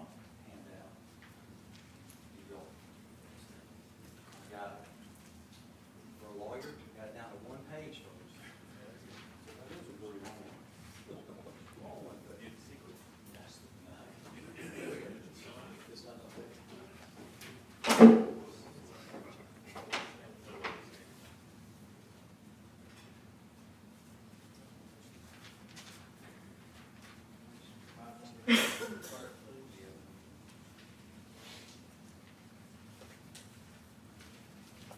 I will go over this quickly, but we have been through with your lawyers. I do want to compliment Mr. Corley and Mr. Evans. They've done a really good job. I do this for a living, and I've been doing it a long time. We have our own vocabulary. The nomenclature, the acronyms are hard to grasp, so my hat's off to these lawyers for all they've done to get up to speed in this technology and what we're trying to accomplish. We'll go through, we're down to, of your proposed ordinance, we've got 3 sections and 4 provisions that I want to highlight for you. Kind of run through those quickly. If you have the ordinance, first one's going to be section 4F, and it's on page 6 of your proposed ordinance. And we are proposing that if the annual license fee only be assessed on a new support structure. Drop the per node. There may be more than one node on each structure. There may be co-location involved, but it shouldn't be a node, two nodes, or a node and a structure. It doesn't say or, and some have argued it might be interpreted that, there's just a slash in there, but we say remove the ambiguity and just have it on a new support structure. This is consistent with your other communities around you. The ordinance has been passed in Mountain Brook, Homewood, Montgomery, and those ordinances say per support structure. And we're saying go ahead and say new support structure because if the structure's already there, it shouldn't be charging for that. And then the next section, also on page 6, is 4K, section 4K. We're proposing to delete the entire section because it's an automatic escalation clause. And that clause says that you're going to get the greater of actual costs based on the CPI or 3% increase. And by the way, your language proposes that it always go up, never can go down. Can't even stay the same. And we know for primarily the last 7, 8 years that we have not had those kinds of inflation factors or cost increases. Cost of money has been very cheap, for example. And we're proposing that come out because your fees are already set at what we believe to be above market rate for an annual fee of $500. But it is consistent with what other communities around you have established, a $500 annual license fee. And we know that there are many other jurisdictions that have lower fees. Some states have passed statutes, and those statutes are statewide, and the fee is substantially lower than mine. So we think it more than covers. Keep in mind, we're talking about a pole. It may be a 2-foot circumference in the right-of-way. And small cell will be up on top of it. It's not going to encumber your right-of-way, but a very minor intrusion for the pole itself. The third thing is on page 7, section 6K, and we're proposing that you revise the introduction paragraph about the factors that your building and permit and zoning folks look at when they're determining whether or not to issue a permit. And we're proposing that you take out the phrase small cell facilities and associated and change it to new support structures for small cell use. Part of that is legal, that city councils are not supposed to be looking at the type of technology that's to be deployed. They're not supposed to be looking at the small cell that's being done. We've previously given legal authority for that, and others have raised this issue as well.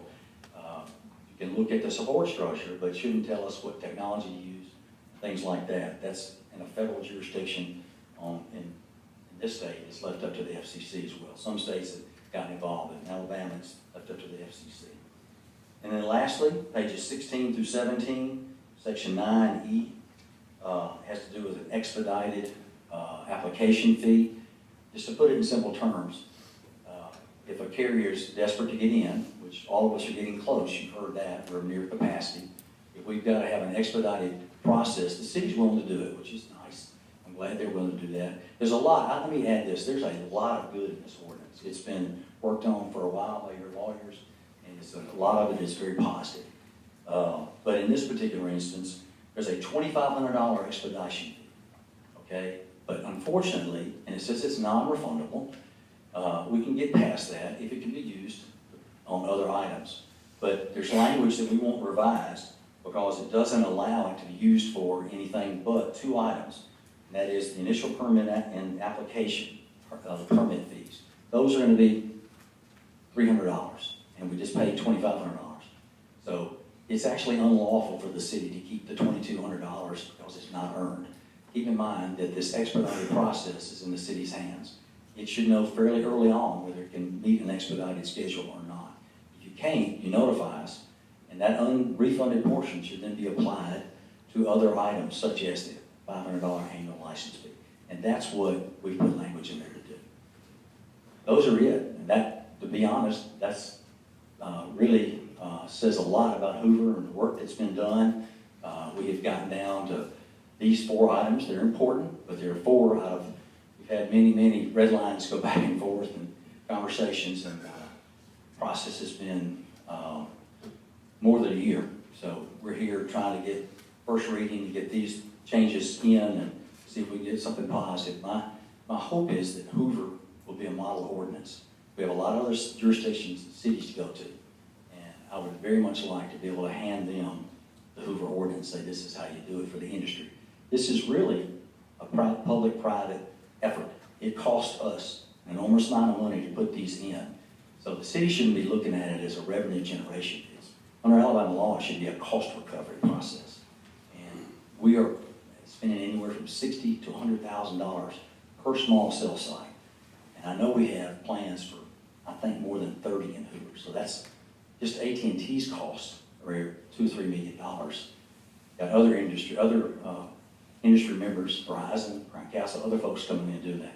This is a win-win. The city gets modern technology. You build a foundation for 5G. So we're urging you to make these revisions and pass it at your second reading on June the 4th. I guess now I'm ready for questions. Do we want Mr. Castle to speak first so we can speak in generalities of everything, or you happy? All right, very good. Any questions for? Mr. President, first of all, I thank y'all for everyone for being here. This is kind of a big deal. I equate it to back when cable television was first coming out, so the early days of telecom and some of these things happened. This is going to be a huge opportunity for the city, a huge opportunity for your business, and a huge opportunity for the citizens who are going to use this technology. A couple of years ago, or actually about a year and a half ago, it was 5G and some of these other things that are coming down the pipe. Kind of read some articles, and I asked the city, I said, hey, we're working on this, and so we have some of the industry have been talking. So this has been the culmination of a very long process where a lot of time and energy has been spent in it because it's very important. To those points really quick, I wanted to see if Mr. Evans could address some of them, but before that, you mentioned, Mr. Alexander, I have one question to follow up on the polls. You mentioned that only charging the square footage on existing poles for what's currently being paid for the use on each pole for use of that right of way? Well, it depends on who owns the pole. I mean, you've got power company poles, you've got telephone company poles, you've got other providers such as Crown, and folks that have got those in there. For AT&T, we already have a statewide franchise. Right. And so on those existing poles, we're not paying any local jurisdiction for that right, because more than 100 years ago, the state gave us a statewide franchise. Right. So, and I understand that, but in talking about this new technology that the new space that's going to be taken, whether it be physical space, review processes that we need to look at. So you're basically saying that all those poles out there are free through an existing franchise agreement. So how many poles do you have in the city of Hoover, do you know? Or are they covered under that existing franchise? Well, surprisingly, not nearly as many as you think. Typically, over the years, we have gone to a different structure. The electrics like to be in the air, so they're going to have, in most jurisdictions, anywhere from a 70% ownership to 30% for us, or in some places, I don't know the ownership percentage here, 80 to 20% is not uncommon. So we don't have as many as you might think. And I think, Councilman Shaw, that we are looking at most of these new placements that we do new structures. I think most of what we're proposing is new structures. So it's just where it may be efficient, where you're planning, people say, look, if there's an existing structure, use that. We want to be open to that. Right. And I guess in addressing that, this is a cost recovery process. It's not trying to make money. If we were, we charge a lot more. But this is a cost recovery process. Can you understand how, if there's not existing cost recovery happening for that, but we're adding new processes, new reviews, new ongoing maintenance, we're talking about a lot of these things, you see how there would be additional cost recovery needed in a situation where we have no cost recovery now? Yes, and we have not opposed the $500 annual license fee or the 2 sets of permit fees that are out there. What I've offered is to take out that escalation clause, which can only go up, never down, and it gets a minimum of 3% a year, which has nothing to do with cost recovery. Okay, so you're okay with the new versus old, it's the escalation that causes the problem for the costs? We would prefer it say new structure, but if we use an existing pole, I don't know that we would oppose it. Right, and I can completely understand why you would prefer that. I'm just saying if this is a cost recovery process, that still affects existing poles, whether they're there or not. This is new process. But there's less cost to the city if the pole's already there. Yeah, I would say the review process on a poll is probably a little different than the other process we're talking about. An existing poll that's already been done, so that's why the new is in there. Right. So, but I mean, I do think it's worth talking about the escalation of fees. That's something that can be reviewed. But before we go any further with that, Mr. Evans, if you'd like to address a couple of these things, because we have gone back and forth a lot on some of these points and the legalities of various things, and obviously we want to make sure that we're in compliance with all federal. It's a very complicated regulatory environment. We want to make sure everybody's compliant. I know a lot of time has been spent reviewing all that. So, Mr. Evans. I'll start with, we talked a little bit about that section 4F, and there was a question about the slash node slash new support structure. That has been changed in the version that before you could say or. So if they're putting a node in the right of way, there is a charge, or if they're putting a support structure in there, there is a charge. So for whichever applicant comes forward, there would be a charge for whatever they decide to put in the right of way at that time. With regards to the escalation fees, that is the second thing that was listed in that section 4K. This is in response to the desire for the $500 to always remain $500 in the context of as money does change. In looking at that CPI, there is an opportunity for the city to, as always, make a decision should you desire not to increase it that 3% if it does stay constant.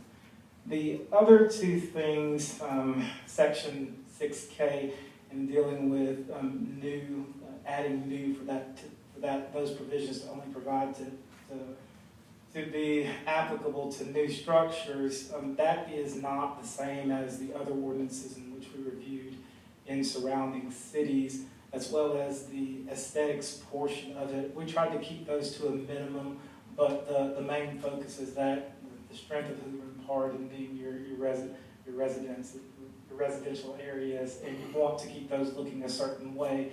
And so if there is a particular small cell that goes in, the request in this is for our engineering department as well as building inspections to work with them to make sure that it looks like it belongs in a residential neighborhood and is not looking like it's commercial in nature in that area.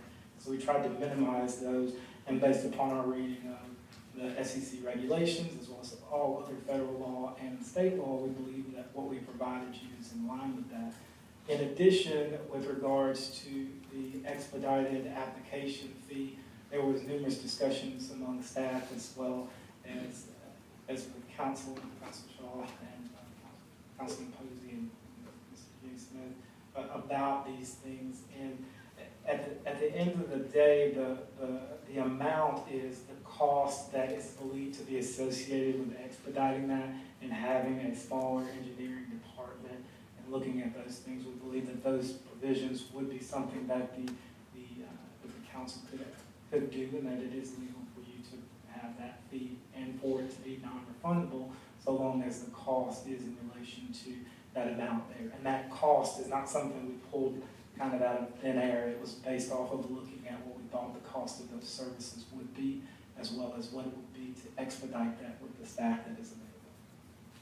A couple quick questions, Mr. Evans, if you don't mind me monopolizing the microphone here. Is the new versus existing, is that consistent with the other ordinances and that you've seen? Have you seen any other ordinance where it's only new poles? We have not. That was some new language that we had discussed, and I've discussed with Tom and with Vinny at a later date, but all of our initial workings with the ordinance was that it would apply to per support structure, and that is consistent not only with what's here in Alabama, but what I'm seeing kind of on a nationwide view. Okay, so what's Mountain Brook and these other locations, they're all consistent with all support structures, not just the support structure, that's correct. And we've talked about the fees of 500, that's consistent with the other locations. On this last point here about the non-refundable fees being applicable, is it just application fees, or can that be used for anything else, or is it, as the way it currently reads, just application fees? The way it currently reads is just the application fee, but because of the process in which we expect it will go, it provides that our departments will have to do GIS coordinates. They will have to go out and view every specific location. If we're talking about something like 30 at one time, then those would need to be done within the time period. When we looked at the shot clocks that are provided by the SEC, we thought that we would, based on talking to the staff, that they could do it in less time.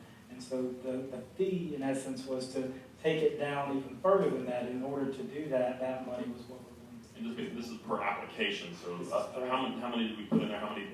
Up to 30. Up to 30. So up to 30 in implementation. And I think there was some discussion of whether or not that was a fair fee.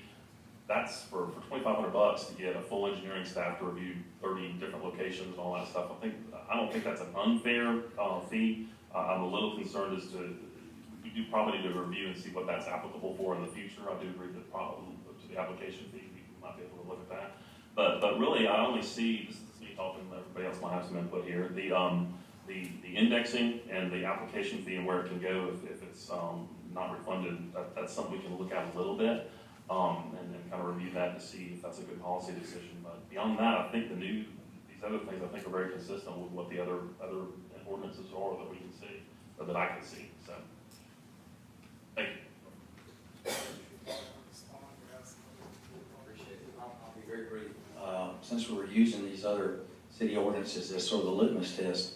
Oh, by the way, quick interruption, the food's in the lobby. Thank you, sir. Anybody wants to grab some chicken? It's going to be self-serve except for the council. I guess we'll call for argument, mayor. I'll be very brief. Just so that we're clear, none of those other city ordinances has an escalation clause. None of them. I'm not aware of any of those. None of them all have the per node charge. It's per structure. I told you on the front end when I was talking that we added new because we're putting in new. We're refining an existing pole. We are going to look at it, particularly if the city says, don't put another one up, there's one there. So in that review process. But to be clear, none of those other ordinances, trying to follow that, have a per node charge. None of the ordinances have an escalation clause, which I still stand by my argument position on that. Very well made argument. We're hammering out, the details here. Stay right there, man. I got a question for you. Remember, there's chicken out there. Yeah, I know. I'll be brief too. When I worked in television years ago, we had a fairly tall tower, and we had radio stations that rented transmitter spots on those towers. You talk about putting a new structure. If you put in a new structure, and let's say Verizon, for example, comes along with a node, and they put that on that same tower, who makes money on that? Well, whoever owns the tower. Right. And but let me disabuse the conversation from towers. This is not towers. This is poles. Poles, yeah, right. And smaller structures. Okay. Your street lights, your traffic light poles. So if you This put is in a small pole- cell. If you put in the pole, Verizon pays you for rental space. They would. That's correct. Okay, that was my question on that. The pole arm. So they would not pay the $500 per node in this. They would pay you per Well, node. that's a good question. Okay. You have to ask the city how they intend to interpret and implement their ordinance, but I would hope not. That's. Refer to your lawyers. Okay. I just want to make sure before we look into the adjustment on that rod, could you clarify that for me? If we're going to take that out, we're going to say per new structure, new support structure. Is that the pole, or are we talking about the antenna as well?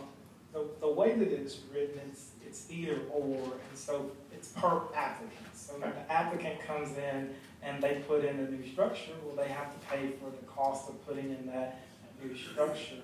In addition to any make-ready work that would be necessary to get power to that, they are responsible for that cost. And so the way that it's designed is that for whichever applicant that comes, if they're putting a small cell, there's a fee. If they're putting a structure. Very good. Can I mention one thing too? This isn't just poles we're talking about. This is also stoplights and any other thing that is in the right of way that something can be mounted to, correct? There are limitations within the ordinance as it relates to the, say for instance, your traffic light at this time period, because my understanding is that we wanted to be able to look at that to ensure that was possible the way in which it's been explained. It's kind of, we wanted to take a little bit more time with that. And right now, this is just as relations to street poles and not the horizontal bar on the traffic light. And on this escalation of fees and other costs here, I see that we're talking about automatically taking it up 3% to meet the CPIU. You said that's something that is typically not done in these other ordinances. When you talk to these other ordinances, when you look at these other ordinances in other cities, who's the author? Are they working with industry, or is industry writing and you're adding some language? I asked because someone came to us during the meeting and said, I'll bring you an ordinance and hand it to you. It was an industry person. And I just wanted to kind of look at that and see. There are very different ordinances for every provider. They mirror in some ways, but they are fairly different. But what we based off of, we started with, in essence, an ordinance that had kind of been circulated in part in our neighboring cities, Homewood and Astavia and Mountain Brook, and looking at those to try and see where we were and to take it a step further in line with what the city would like to do. You did a good job, and I'm very pleased with what you wrote.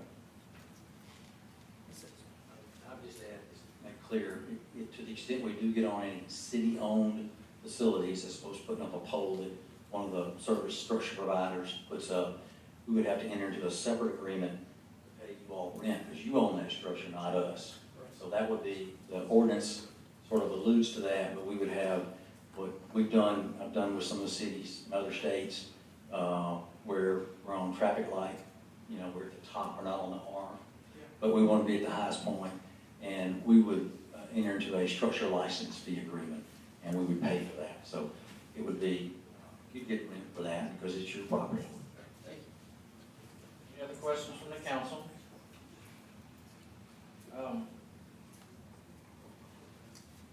Talk about first, AT&T pay franchise fee to the city right now? AT&T does not. We have a historical state granted franchise. So this is something new. This would be different. Okay. You had indicated illegality in certain portions. If you charge a fee for something, for work that you don't do, then you hadn't earned the money. I don't think Do the cities. you have any documentation that would show your side? Well, we certainly can't provide that, but I mean, I don't think your lawyers would dispute that you can't charge a fee for work you don't do. We'll let speak to that in a moment. One question I've got for Mr. Shaw. Dealing with the CPI, should there be a retrenchment opportunity if the CPI were to go down, but not below the original figure? I mean, that's a policy call that we don't have to make, but I think that that's worth looking at if we're looking at it. The intent of this is not to have to be constantly, because this is going to be, decades worth of things that are put in place. The intent of this, I think, was to keep the council from having to revisit constantly if that fee is staying consistent. But the 3%, I mean, Grant is right. That's inflation doesn't always just go up. So I think that's something we can definitely look at just keeping it with CPI or some reliable indicator for inflation, so that future councils don't have to constantly putting things on the agenda to evaluate some of those things. You could also just amend it in 10 years. See what if you have historical cost data to base it on. This is sort of setting something not based on real cost, and that is not something you should do. These are discussions for the council to have with legal.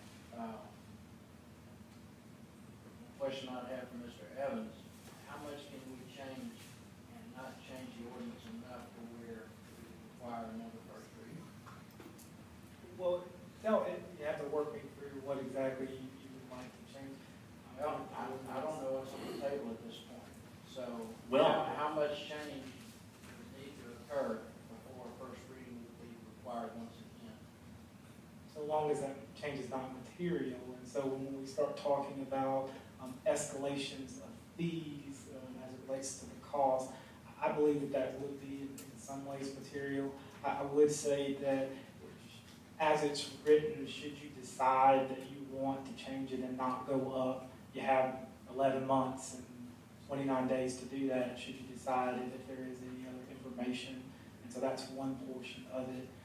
As we're talking about the application cost. I think that's something that has been brought up about it being illegal and illogical in the way that it's done.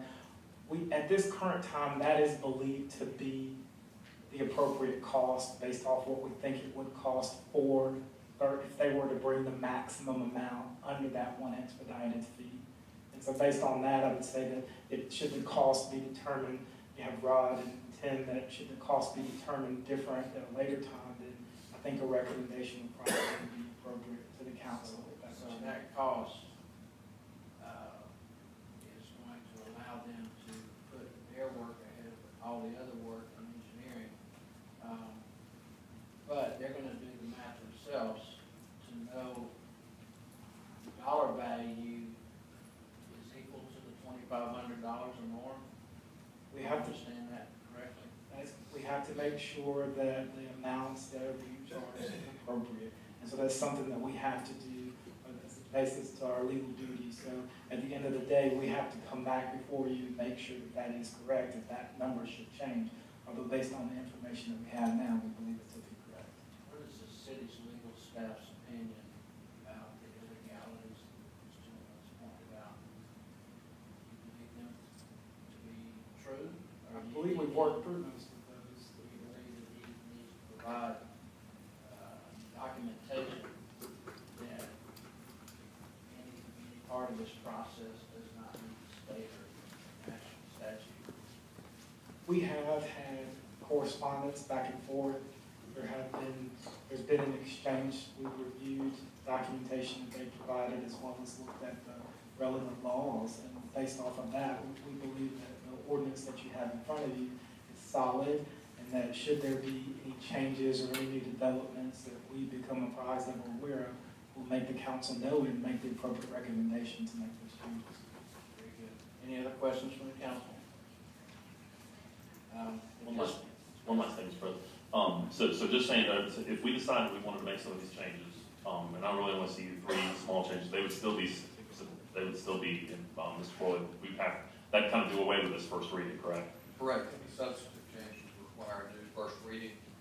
As always, the council could suspend the rules and dispense with 2 separate meetings and vote to approve an ordinance at 1 meeting. Could we pass this as is and then introduce an immediate set of changes to follow up? What's the best practice for doing something like that? That would be a policy. Okay.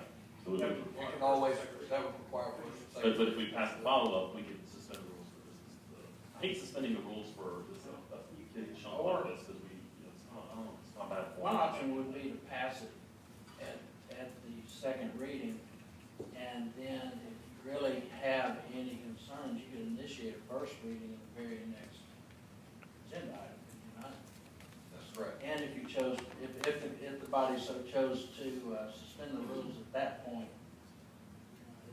it's allowing us to birth the baby, so to speak. And I know that industry does not wish any more delay, and I know that the city doesn't want to create any additional delay. I guess one of the things possibly to do would be for you all to work with the council, especially Mr. Shaw. My understanding that through all the negotiations, no one from industry has contacted Mr. Shaw.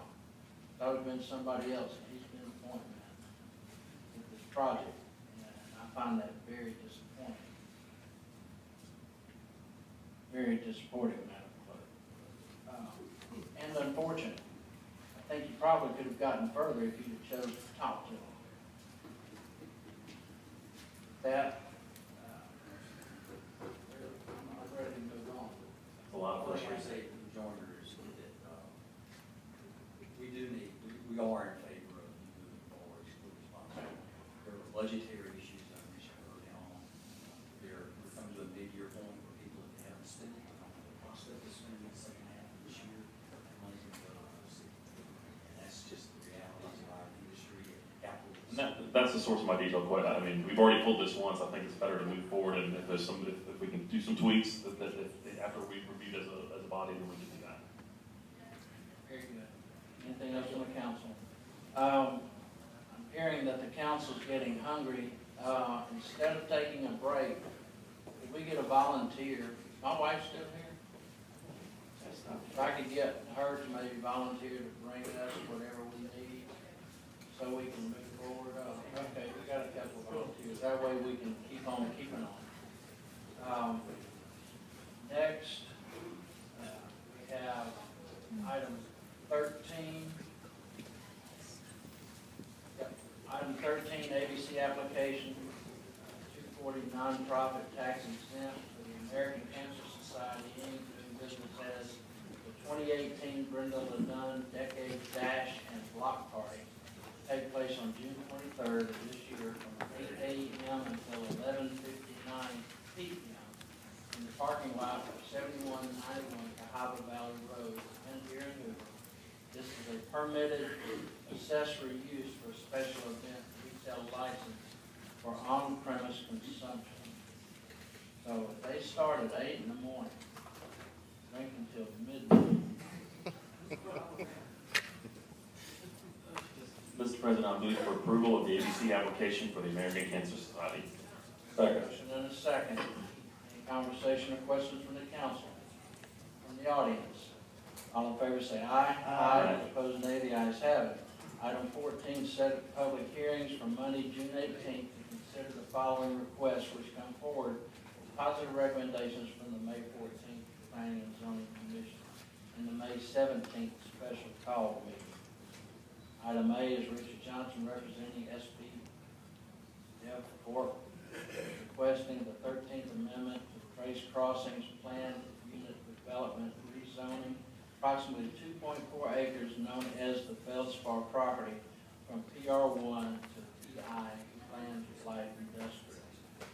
This is a first reading, Mr. Corley. This ordinance amends Hoover zoning ordinance by rezoning 2.4 acres of property owned by SPF Corp. and known as the Feldspar property from PR1 single family to PI, Planned Light Industrial. Item B, and Phillips representing the Ryan Company is requesting a zoning amendment change to International Park PUD regarding International Park Sector Lot 7 located at 2545 Acton Road. Property is currently zoned planned office, and the proposed zoning request change is for planned commercial. The Ryan Companies are the property owners. This is the first reading.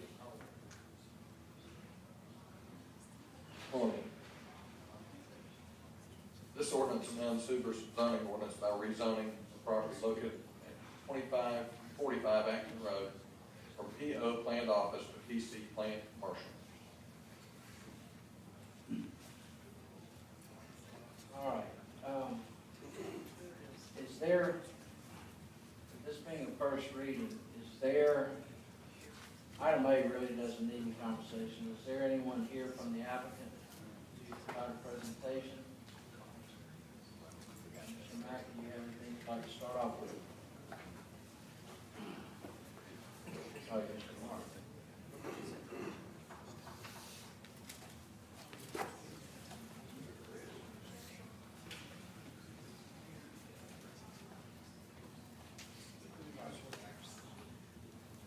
Yes, we handled this at our P&Z meeting last week, and we have two requests from the Ryan Company. One is to rezone, as mentioned, parcel 7 in the International Park PUD, and from PO planned office to PC planned commercial. And then that was immediately followed by a conditional use application for a mixed use project on said parcel 7 that would include a 3-story structure, commercial on the first floor, and then residential stacked flats on floors 2 and 3, a total of 44 flats.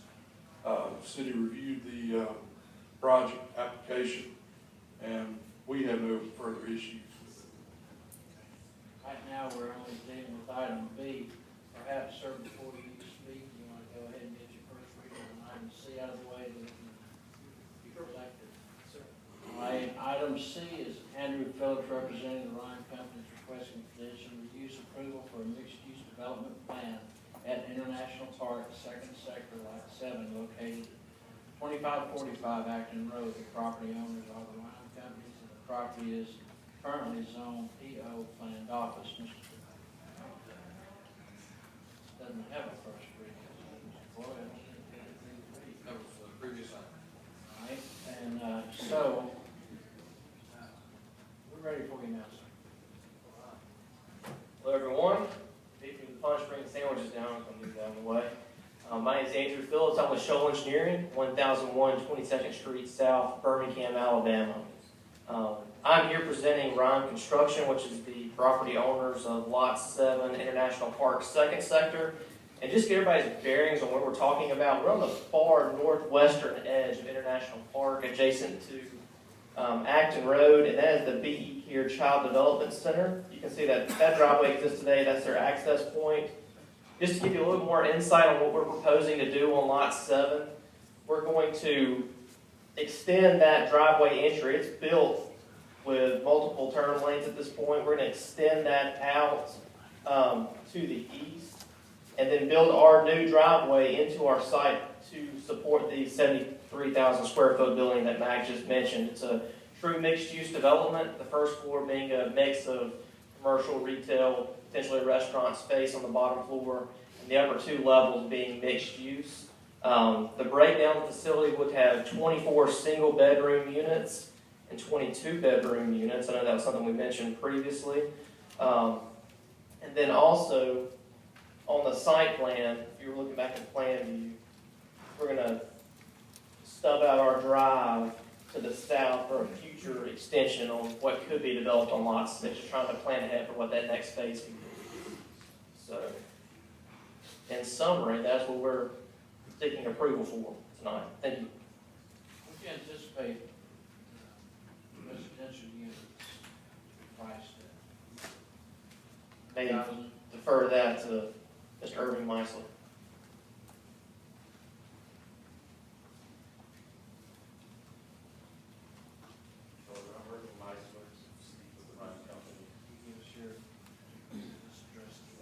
Yes, sir.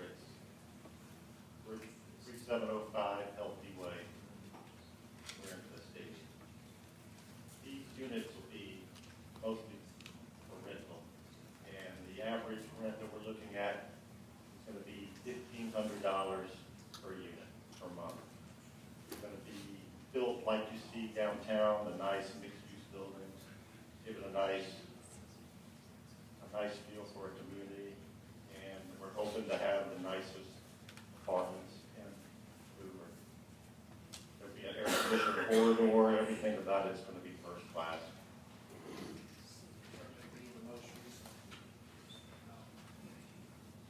Any questions from the council? Got a quick question, Mr. President. Mr. Martin used the term, I've never heard, flats. Is that the fancy word for apartments these days? That's a one story. Part of the term for Mountain Brook. It is an apartment. That's what they consider their more urban mixed-use type apartment. So the answer is yes? Yes.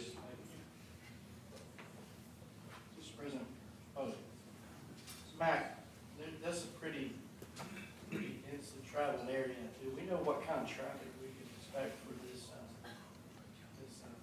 mixed-use development on Acton Road? Yes, sir. The developer produced or had produced for them a traffic study provided by Skipper Incorporated. And while it will generate some additional traffic, the additional traffic was not enough to warrant a new traffic signal there at the Stubb Street and Acton Road. They anticipate that potential future uses for the land in the city of Vestavia Hills beyond the end of the stub may very well warrant that, but this project is not.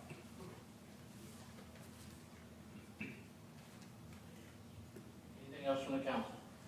I have a couple things really quick. I've already spoken a lot tonight, so I'll be brief. I said this in planning and zoning, and I said, and I'm going to say it again, I really don't like residential being a conditional use. I don't know if that's the normal way of doing things in the world. I don't know if that's just me being uneducated, but the problem I have is that that is not a correct, transparent process. You can look at this agenda, and you would never know that 44 front doors were being proposed, still 44, right, yeah, that 44 front doors were being proposed. If we went through R1, R2, R4, or 4T, all these different things, everybody in the public would understand what we're talking about. When it's conditional use, is there any other zoning methodology, or what are the cool kids doing out there when they do this? Is there some other way of doing it that is not a conditional use, where it's more transparent and it's more open to the public to understand what's exactly being planned? Well, there are a variety of ways I've seen this handled. Of course, the conditional use process is the one that our present framework provides in this situation. But there are a variety of ways to handle it. There are mixed-use zoning districts. And in fact, our ordinance has that subset for an area that's within our base zoning. So if you wanted to take a C2, for instance, and do a mixed-use project, you could, in fact, apply for the mixed-use MXD district. This being a part of a planned unit development, we did not feel that it was most appropriate to break the PUD. So the framework that we have today calls for it to go through the conditional use process. And as far as transparency is concerned, you know, if it's is the big concern that we need to alter the way we advertise that particular application? What is the main issue? I guess my main issue is, unless we knew what was going on, even the council could look at this agenda item and not even know if we were voting on residential conditional use, residential front doors. And then if we were having an R1 development right here, we'd probably have 40 people in here, although they might be out eating chicken by now. They would be here to tell us what they think. I really think this should be a transparent process, and it's not transparent because anybody's trying to, or lack of transparency is not because anybody's trying to be deceptive or anything. I think it's just, it doesn't convey to the public what's actually going on.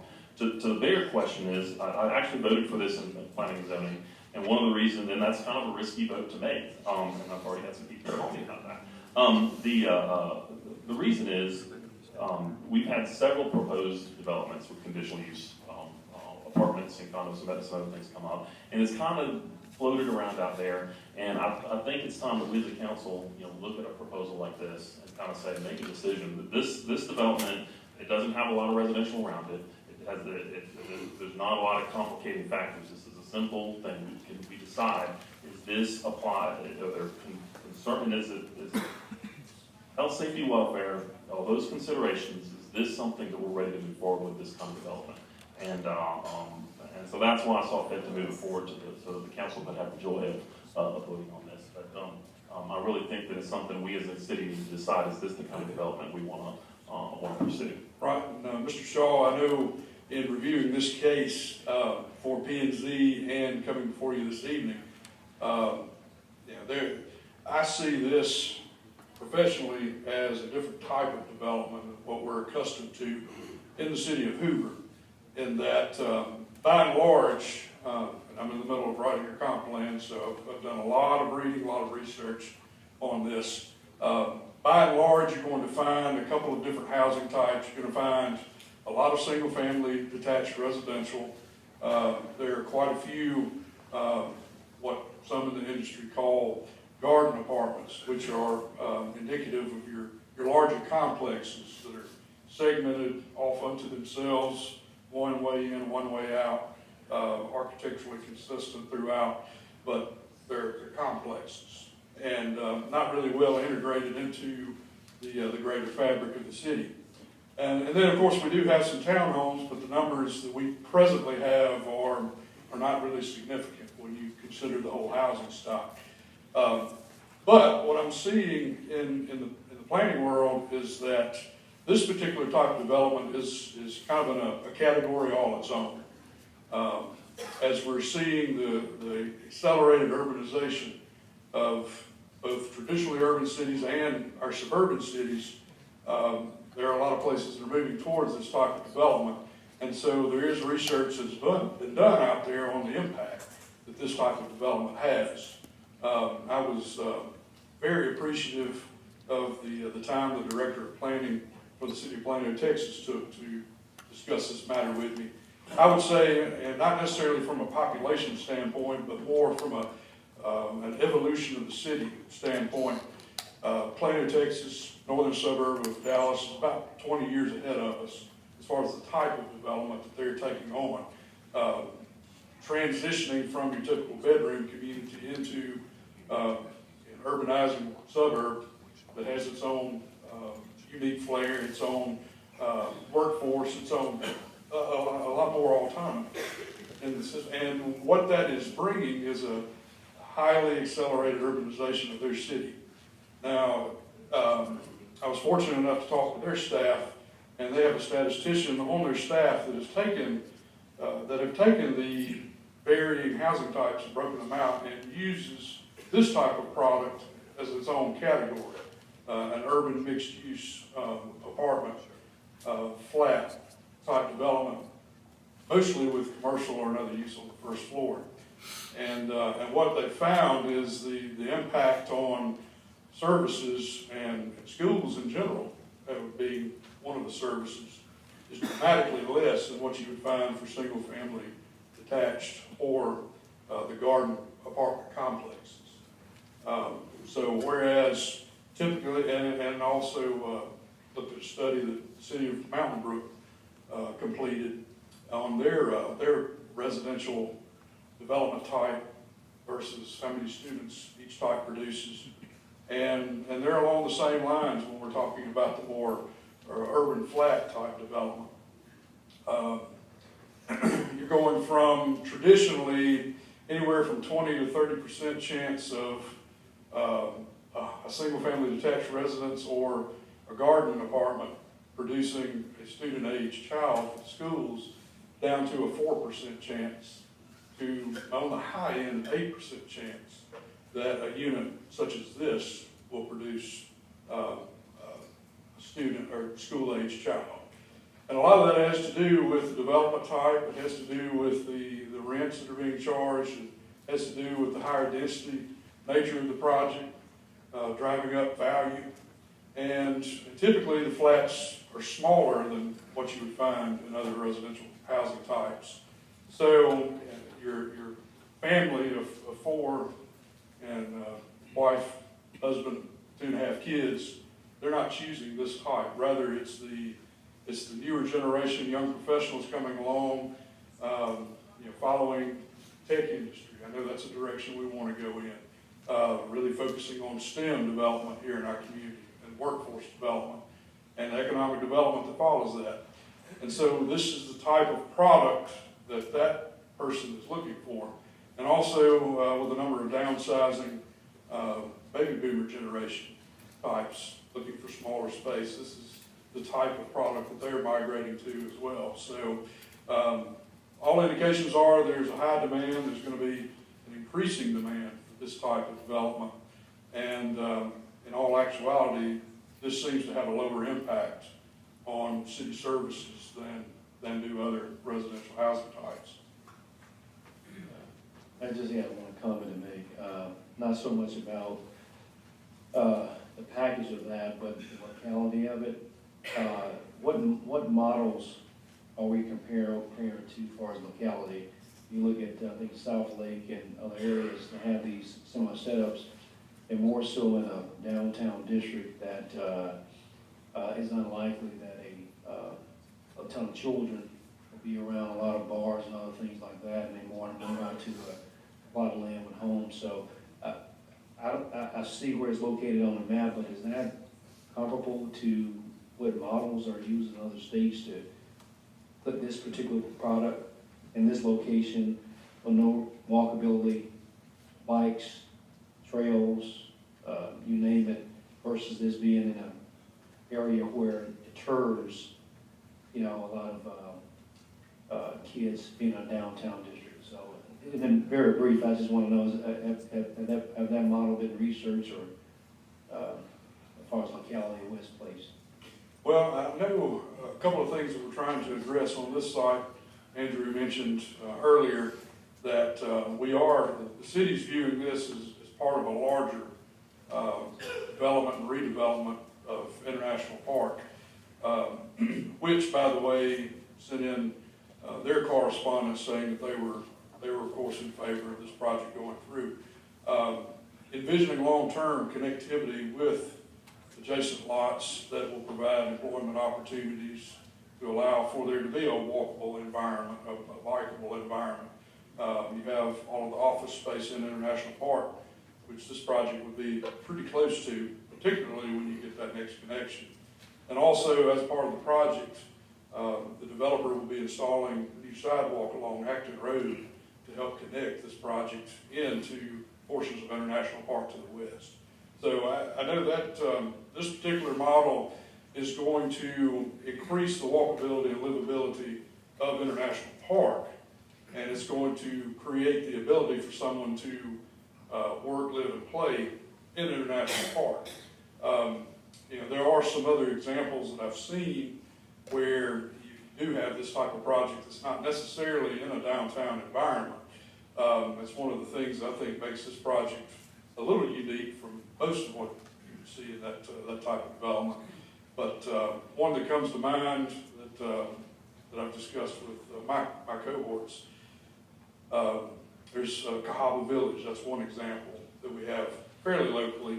Probably more intense as far as the retail and commercial aspect goes, because it is located on Highway 280 with that kind of visibility.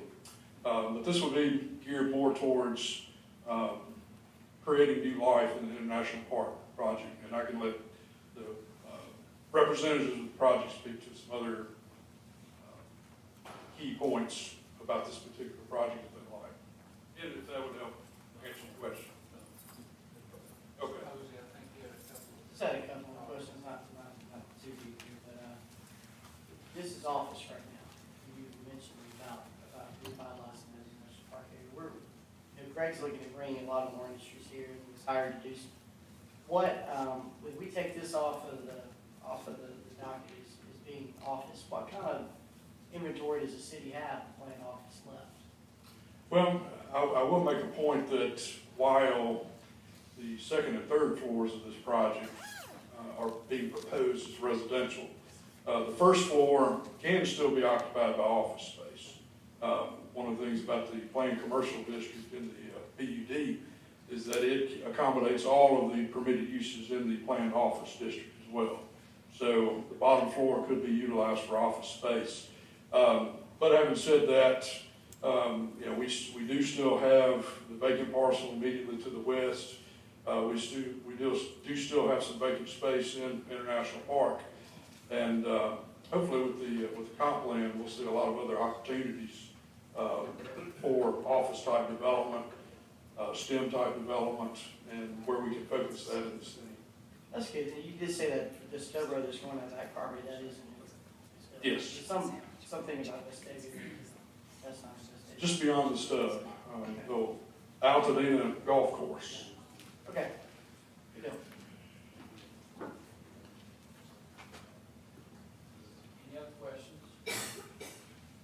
The public will be offered the opportunity to speak at the second reading. Thank you.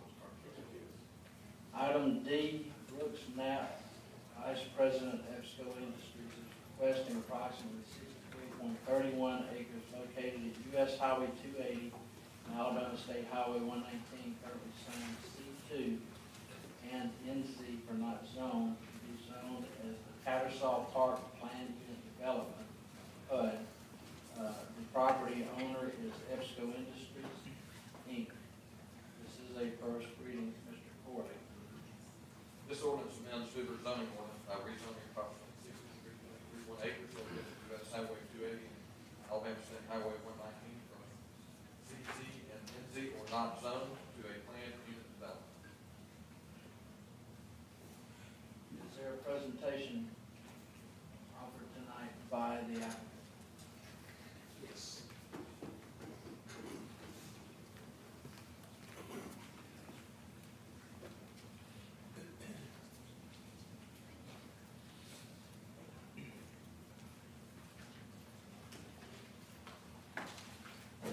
My name is Steve Monk. My address is 1 Federal Place, 1819 Fifth Avenue North, Birmingham, Alabama, 35203. I am here on behalf of EBSCO Industries, the applicant and also the owner of this property. EBSCO is the applicant under what we commonly refer to as the Tattersall Park PUD plan.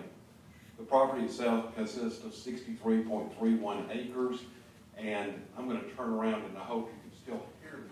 But you can see that there are actually 5 lots that are reflected not in the PUD. Those lots have already been sold and they're actually under development or have already been developed by third-party owners. So you can see these 2 lots here, this is Brookwood, and then we've got 2 more lots over here, which are not part of the PUD, but they are already being developed under a C2 zoning. Our particular PUD plan provides for all of the property to be zoned as planned commercial. We don't have any flats in the property, it's all planned commercial. It can be used for planned office as well, because that's part of a permitted use under a PC zoning classification. I will also point out that our plans are, and I'm going to again use this map to reflect what we have. As you can see, this is Highway 280, this is Highway 119. We are in the process of constructing up above, off of 280, what is referred to as Tattersall Boulevard. That road, when it is built, will be a 4-lane road, and it will actually connect 280 all the way to Greystone Way at the far end. We already have in existence Tattersall Drive, which is next to the Brookwood Emergency Care Facility. And as part of our construction activities, we are putting in at this time, Tattersall Park Drive, which will also be a 4-lane road. We have other roads that are smaller, that are going in at this time, but we have numerous outlets onto Alabama State Highway 119. Those are our access points. We are also adopting the city's sidewalk ordinance that is in play right now with regard to all of our roadways, with actually 2 exceptions. We already have sidewalks poured or that have been framed to go in on 2 of our smaller roads within the development, and those are shown in the blue. Whoops, that's not blue. There we go. The 2 blue sidewalks there. Those were approved by planning and zoning in a preliminary plat back in June or July of last year. So those are going in at this time. Signage, we have 3 project gateway signs that will be going into this project. One will be a pylon sign at US Highway 280. One will be at the Tattersall Park Drive and Highway 119 location. That will be a monument sign. And the third one will be a monument sign at Greystone Way and Tattersall Boulevard. Thank you, Mac. Those are illustrations of that signage. Each lot within the development will satisfy the landscaping requirements of the zoning ordinance. That being, they will all have to have a minimum of 10% landscaping requirement. We also have adopted building design standards, or actually building material standards, of the type buildings and materials, of the type building materials that can be used within the development. Any other questions? How many parcels do you plan on building out with those not in the PUD? Doesn't seem like there are very many overall. Only 1, 2, 3, 4, 5 or 6. Yeah, we have, as you can notice, we have a grocery here. We also have the large piece in the middle where we're still looking for a development opportunity for the larger piece that is up above here.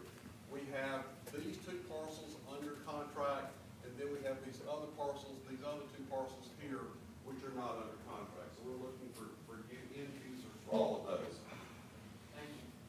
Any other questions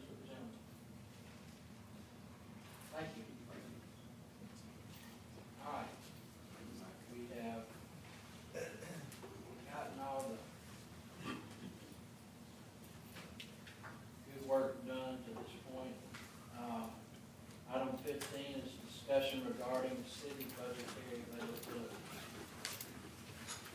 I had discussed a few things that I had recognized, certainly probably not all opportunities. I know the mayor has said everything on the table, and I think that this way we are certainly looking at everything being on the table. The staff has done a little work to prep some numbers based on different things that the council might could choose from, if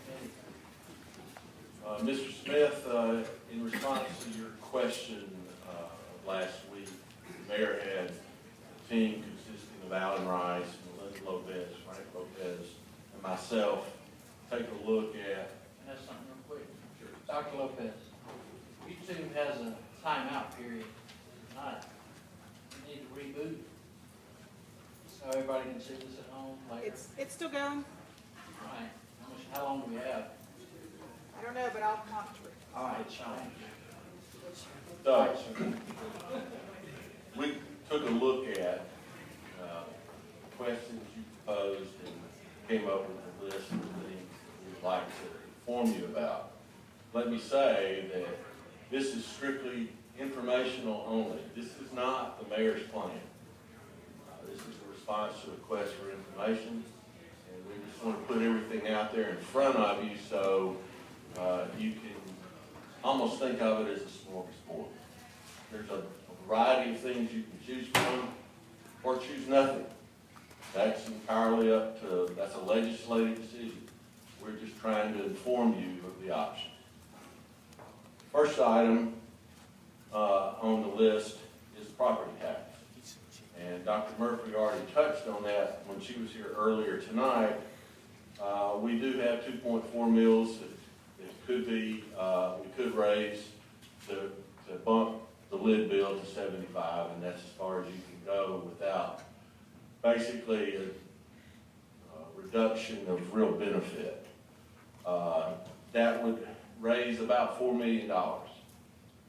If you were able to get the lid bill exempted in Hoover, I took a look at what going 5 more mills to 80 would bring. That would bring an additional $8 million, so that would bring us to $12 million. If you could go to 85 mills, that would bring in another $8 million to bring the total to $20 million. So it's cumulative in these numbers. As you can see, our rates are significantly lower than some of our sister cities, Mountain Brook, Vestavia, the ones that always seem to be, people want to talk about their school system, et cetera. And you can see they're exempted from the lid bill, and they're in the 90s. Of course, Mountain Brook being the highest at 99.1. As you can see, Hoover's at 72.6 on the Jefferson County side of Hoover, and only 66.5 mills on the Shelby County side. And that is mainly a function of a difference in how Shelby County has done their taxes. Shelby County has a smaller amount of property tax for the operation of the county than does Jefferson County. What we'd have to do, obviously, if the school board is going to, raise the tax for school purposes, they would have a resolution from their board to you. Then our council would have to either do an ordinance or a resolution to ask the legislature for permission to have an election. Generally, they don't stand in the way of an election, especially one that small. Then once the legislature approves the city having an election, then we'd go through the ballot process and timing, et cetera, and have an election. And the people of Hoover would vote on yes or no on whether or not they want to raise the tax. This is a little more complicated and time consuming if you want to try to get past the lid bill, but that's what would happen just to get to the lid bill. Next one. questions as we go? Yes, sir. That's fine. Go right here. So, Ms. Yeager, just to confirm, this money, 100% of these funds would go to the school system? If they're the ones that ask for the tax, and the ballot is so written, when they raise their taxes, the original 14 mil and then the 10 mil, those are city taxes dedicated for school purposes. You know, it's iterated on the ballot, so that's why those taxes go from the tax assessor to us and then to them. So if I could use a sports analogy, the ball's in the Board of Education's court. If they Yes. so wish to go after this revenue for their purposes, then the first move, if you will, is theirs. Yes. I certainly am in no way speaking on behalf of this council, but I will say, based on conversations that I've had with my colleagues and the known support this council has for the school system, I suspect there would be unanimous consent to allow that to move forward. So, just to clarify, the ball's in the court of the school system there. If they want to move forward, I think that gain great support. That's right, and then ultimately it's in the court of the people. They get to decide whether or not they want to pay more tax. Can I pose a question? Just educate me quickly on the collected at 11 million comes from. That's what the city's portion was. What percentage? I know they receive several different millets from Jefferson County, 24 mills.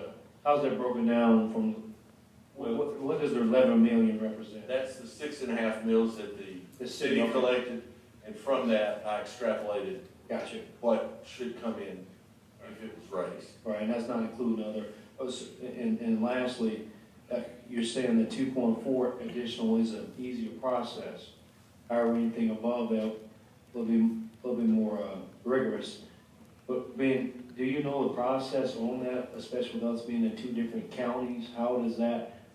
It will take. What's the possibility of something like that happening to go even above the 75 mils? Well, once again, you have to get legislative approval to have a local amendment to the state constitution, which would take a vote in all of, the way I understand the law, it would take a vote of the entire Jefferson County and all of Shelby County. Everybody that's in those two counties would get a vote on whether or not we can be exempted from the lid bill. So, okay, so every non-Hoover citizen will be able to vote in Shelby, Jefferson County, The way I understand determine if a Hoover is allowed. That's right. Okay, thank you. Much like the old statewide amendment, the entire state got to vote on things in the past that might affect one city. Our state constitution, and I don't know how many amendments we have now, but I know this one, the lid bill is 373, so, and that was done in 1978, so. Thank you. Mr. Yeager, how much would the cost be to each resident per $100,000 in value? $24. $24 per 100,000?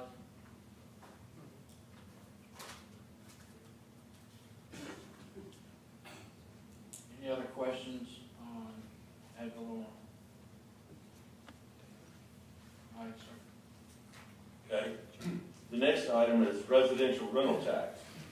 And this is currently a 1% tax that we have for apartments and residences, homes in the city that have renters in them. Revenue Department tries to do a good job of collecting on those houses where people are renting out their, or leasing out their home, and that's what this tax is, 1% tax. It raised right at $1 million in 2017, so if we double the 1% to 2%, we'd get another $1 million. That is done by local ordinance, so it doesn't take a vote of anything other than the council. Any questions? Mr. President, the ones that don't have, they just don't charge it? That's right. Assess amount? Yeah. Okay. That's correct. And that's locally, there are other cities. Not that we've been able to find, no, sir. It has a rental tax, Auburn has 1.5%. Well, but they're not on our list. I only tried to deal with local, cities here. The next item is lodging tax. We currently have a 3% lodging tax that brings in right at $2 million. If we doubled it, we'd bring in another $2 million in round numbers. As you can see from the list, we're currently at 3% on both the Shelby and Jefferson County side of Hoover. And you can see that only Mountain Brook is at below 6%, besides us. So doubling that would put us right in line with virtually everybody around us. Does the county just go up on the county lodging tax? I don't know. So once again, this one too can be initiated by a local ordinance. Questions? I'll just offer, put that in perspective, it's about $5,000 a day. Just out there.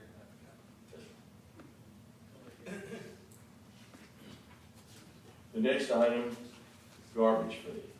We currently do not charge for garbage. If we did, it could raise $7.4 million, and that would be roughly $23.72 a month for Hoover residents. Only our neighbors at Pelham and Alabaster are currently charging for garbage. So, as you can see, Pelham, $12.40 a month. Alabaster, $15.20. They both have additional charges. This is the base rate. If you have more cans and what have you, but this is 1 day a week pickup. You figured it on two. $23 a basic two. Continue with what we've got. Yes, sir. And once again, local ordinance, start collecting garbage fee. One reason that, the largest reason that this is something that I might pursue is because that's a known entity. It has a finite cap as to how much a resident's going to pay, to where a 1 cent tax or other forms of tax are going to infinite. Whatever they pay, whatever they spend, they're going to be incurred that other penny. Where this is finite number. Not really. I mean, it can be. I mean, you could cap it at $23 and 72 cents a month, but our contract with our provider has CPI in it. $23.72 per month. Last summer, I was given a lot different. Well, this was just around, I took the 7.4 million. We've got roughly 26,000 accounts. It's just round number type. Mr. President, do you think your number maybe had like a collection in it or like brush collection? No, at one point, I had a conversation, and I think at that time, some of it's because I thought that it brought in about 726. But I'm there about 21,000 homes that receive garbage service. Well, it's closer to the 26,000. 26,000. So.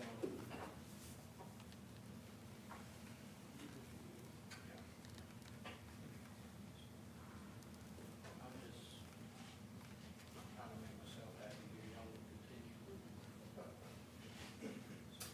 Mr. President, do you know if, say, with the other ones that charge, they have a separate fee for, say, pick up a brush or debris or, I don't know.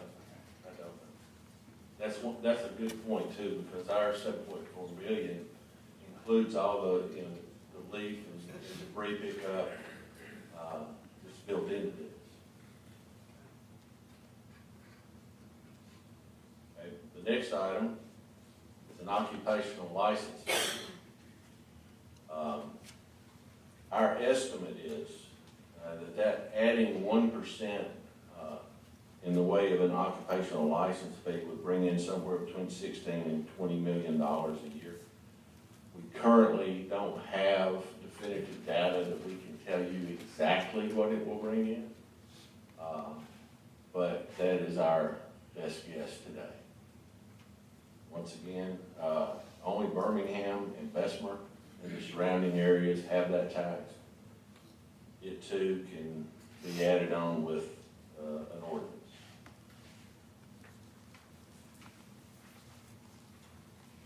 And the next one, sales and use tax. We collected a little over $71 million in sales and use tax in 2017. That's a 3% tax, so if we went to 4, that additional 1 cent would bring in round numbers, $20 million. And you can see that most of our surrounding cities are at that 4% number.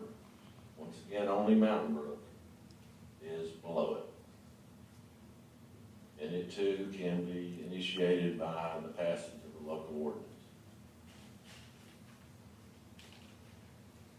Questions? The next page is just a summary of all those items. You can have it in one little spot. And that is the buffet. Couple of questions out there. And really, it's not going to help the city in the grand scheme of things, but whether or not this is an appropriate time to look at the stormwater fee issue of taking it from $5 to the state limit of $10. It only brings in, I believe, around $8,000 a year, give or take. I think it's about 110 now. Right now, general fund has to supplement the stormwater program. Perhaps maybe that may have some money left over. Still need to supplement. I think if you doubled it, it would probably, depending, and that's really more for the engineering department to say, but depending on the needs, I would think it would cover the cost. One of the things that's disparity right now is that we only collect that on the Jefferson County side. There isn't a stormwater fee in Shelby County that we collect. Okay. At what point, and tonight might not be the right time, I know you and I have spoken ever so lightly about the sewer systems. That's in here. That's the next slide. Okay. It's just a thumbnail of some of the things regarding the sewer system. We've got 2 plants, one in Inverness, one in Riverside. We've got about 4,500 residential customers and 200 commercial customers. We hadn't had a rate increase in 14 years. Regulations have increased the cost significantly over the years, as has regular inflation and CPIs. Based on information provided by our utility consultant, we're approximately $2.4 million underwater in the annual operation of the sewer system. Between operations and cash flow needs for capital over the next 5 years, it would need a minimum of this $2.4 million just to get back to even. Sewer currently has just a little bit under $30 million in debt, counting principal and interest. And before anything would be done, there would be multiple public meetings for input from all the citizens of Hoover. And any questions about that? Mr. President, I have a few questions about that. So you're gonna have the public meetings in June and July. And then at that point in time, will you bring forward the resolution of what you do, or are we talking about Because when you get to July, you're talking about, you're probably gonna have to write in some funding for the next year. Because in August, you're gonna be putting that together. And I remember we looked at a presentation early on in this quadrennium about the possibility of having about 7.5 million worth of capital expenditures going into that as well. And I think that was 2020 is what we looked at, that rate in regulation. So I just kind of wonder where we're going to be in July. Right, Mr. President, we have I think it's closer to 8 million over the next 5 years. And this is not expansion or new stuff. This is capital repair work, just kind of maintenance work that needs to be done. The thought process is to get in front of the people in River Chase and Inverness who are the ratepayers on this system and present them with the reality as we all understand it, and then some options. And there are probably, I think we said about 5 different options. There are some additional research that needs to take place, specifically on the River Chase PUD from the early 1970s. We've been told that there's some language in there that might impinge upon what the city can do with the River Chase system. So there's a lot of conversation that needs to be held, but the mayor's desire was to first and foremost go to those communities and have dialogue openly with folks who are going to be directly affected by this. And then we would know what at least what the thought process was of the people that use these systems, and we could craft something to bring back to the council accordingly.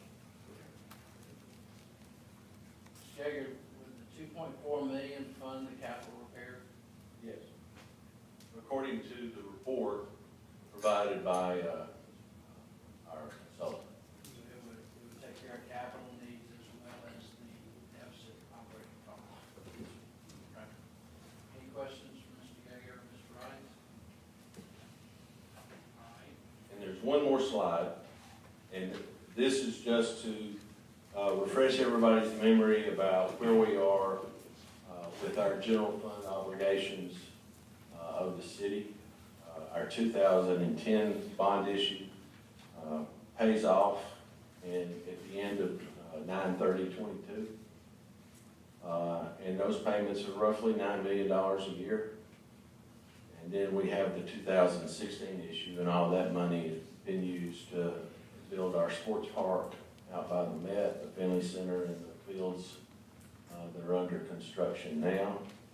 We're only paying interest on that debt until the bonds in 2010 pay off, and then principal and interest kick in, so that 2.7 million a year that we're paying right now in interest only will jump up to about 6.5 million through 2036.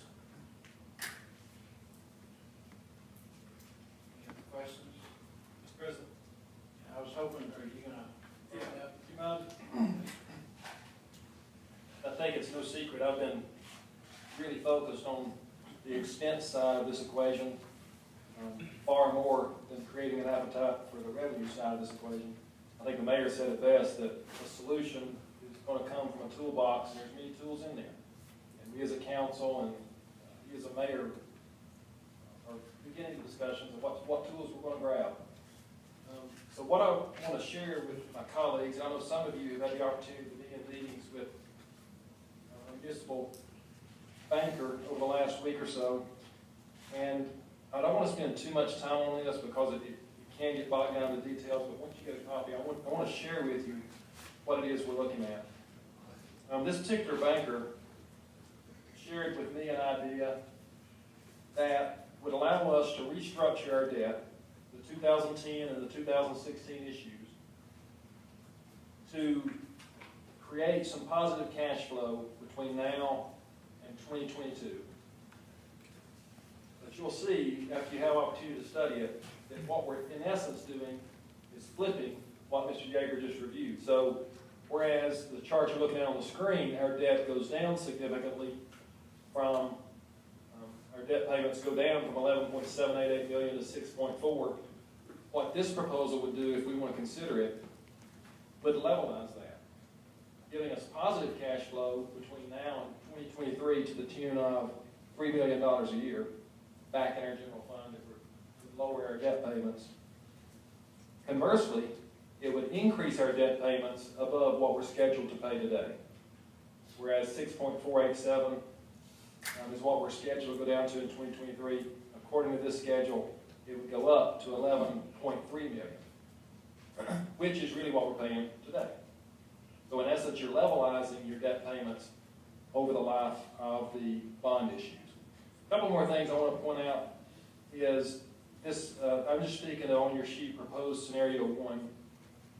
It removes 5 years off the life of the issues. And over the life of the issues, it reduces the overall cost to the city by $1.511 million.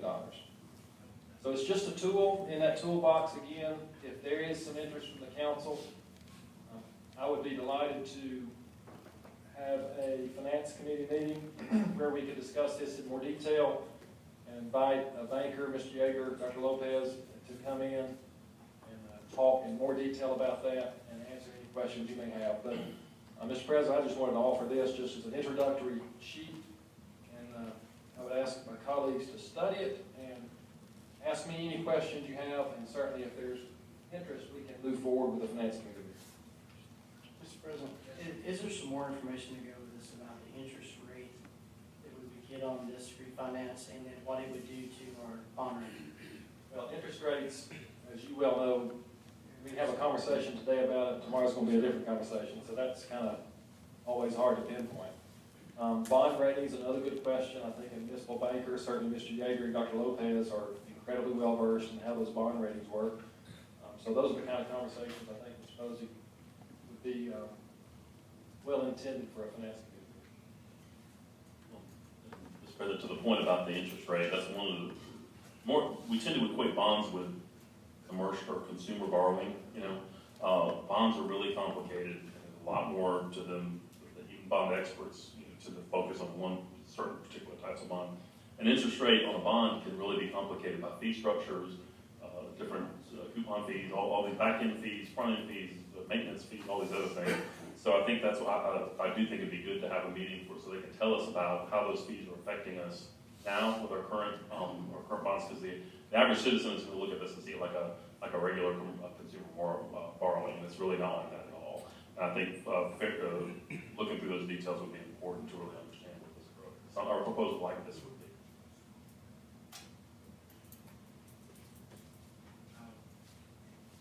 These are the ones that myself and some of the staff members recognize, but I'm not going to think or say that this is all inclusive.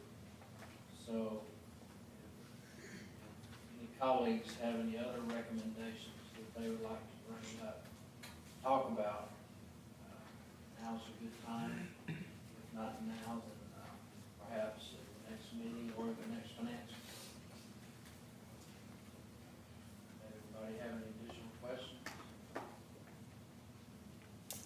Comments? Very good. We will move to item 16, payment of the bills, Mr. Lytle. Mr. Smith, I have reviewed the bills, and I would move that we pay in full as presented. Second. Have a motion and a second. All in favor say aye. Aye. Those opposed nay. The ayes have it.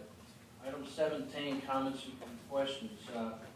Mayor, do you have any numbers yet on how well attended the golf tournament was? They have not released that yet. Okay.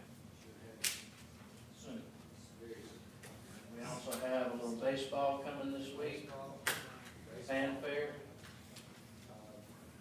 We're really kicking up this year, maybe even better, I think. Fan fair. It's gonna be an exciting week. Starts tomorrow. I think we've got a good show. Look forward to seeing everybody. I was up there this morning, and RV park is filling up fast.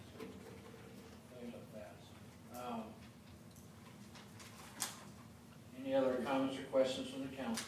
Mr. President, one quick question, if I may, for Mr. Rice. At the next meeting, me and Councilman Posey met over the leaky roof and reducing some of the expenditures on municipal facilities, so we can redirect some of that money to the training facility and all that stuff. Can we get do we have enough for an update now? It's kind of put you on the spot here.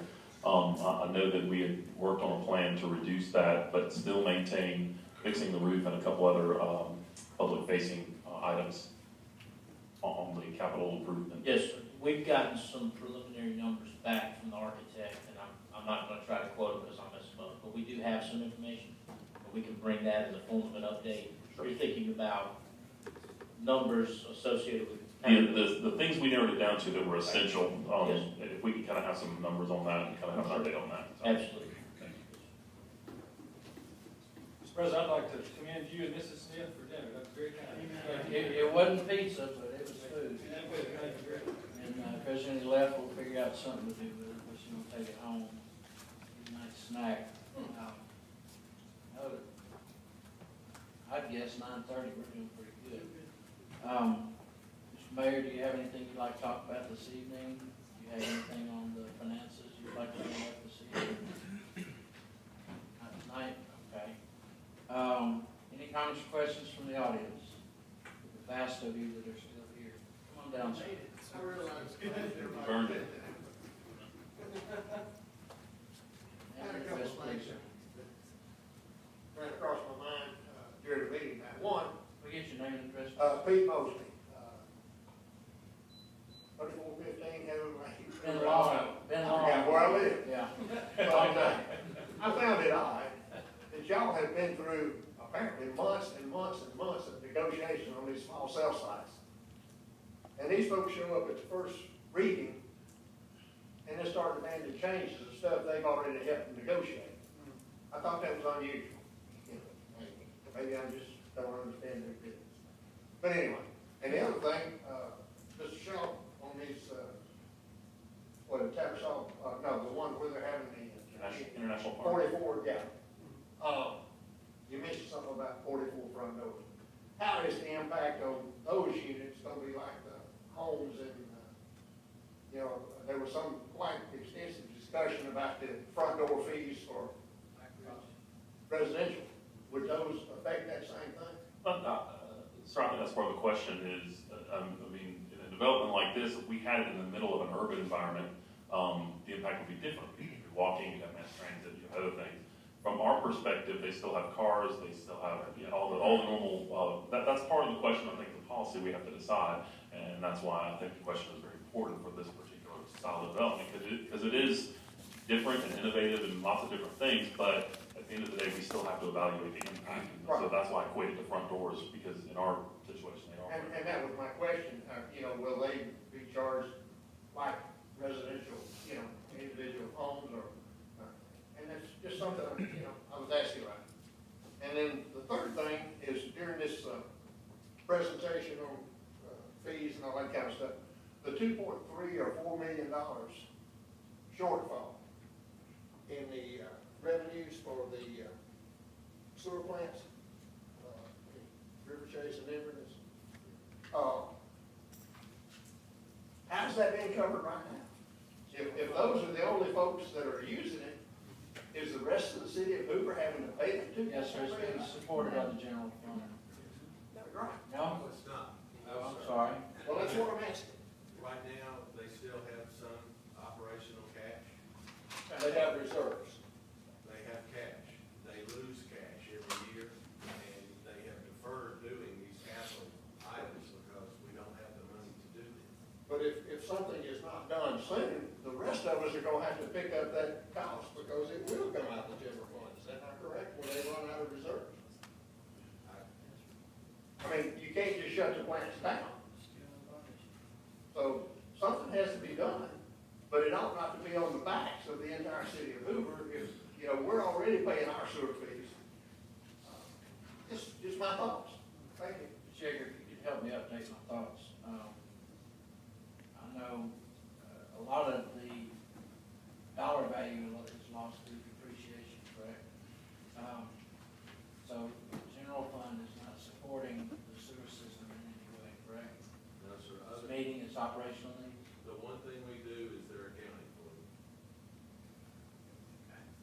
But as far as us putting money into the sewer system, no, sir, the city has not put any money in the sewer system since I've been here. But we will have to. Stand corrected. Yeah.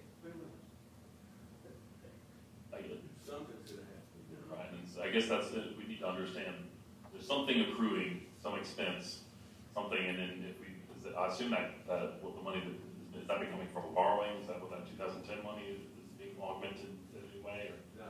it's all depreciated? Yeah, most of the financial statement loss is depreciation, but, financial statement loss doesn't take into account the principal. It does take into account the interest, so you gotta start looking, effectively what we have in that $2.4 million is operational loss and deferred maintenance that has not been done. Okay, so it's stacking up somewhere, and we're gonna have to pay for it. Mr. President, one quick question. Yes, sir. Tim or Rod, perhaps you can answer this. The CIP for the sewer plant, will that be predicated on the fact that it be mandated to do certain things per federal laws and EPA standards and things of that nature? So I guess what I'm saying, from a city standpoint, we can defer some capital improvement for our city with no regulations, but is there regulation requirements for those plants that they must be done if they're not meeting certain values? So I don't know what capital improvement plans are we have to do by regulations alone. Well, it's not necessarily laid out that way, Mr. Murphy. It's more, we have a permit and we have certain limits that we have to comply with. And if we don't comply with those limits, then ADEM will come in. Right. And EPA behind them. With fines and then give you the city decree to get them mandated to get done. So if we don't do the capital improvements necessary to continue to clean the water to those limits, then we're in trouble. Okay. Anything else from the audience? Anything else from the council? Oh, yes, sir. Just a comment. Just give us your name and address. My name is Bill Richardson, 1853 Tiazara Drive. And I just wanted to kind of reinforce the comment, I guess, made by Mr. Mike Shaw about the proposed changing of a planned office type to a planned commercial thing with residences or apartments on top of it.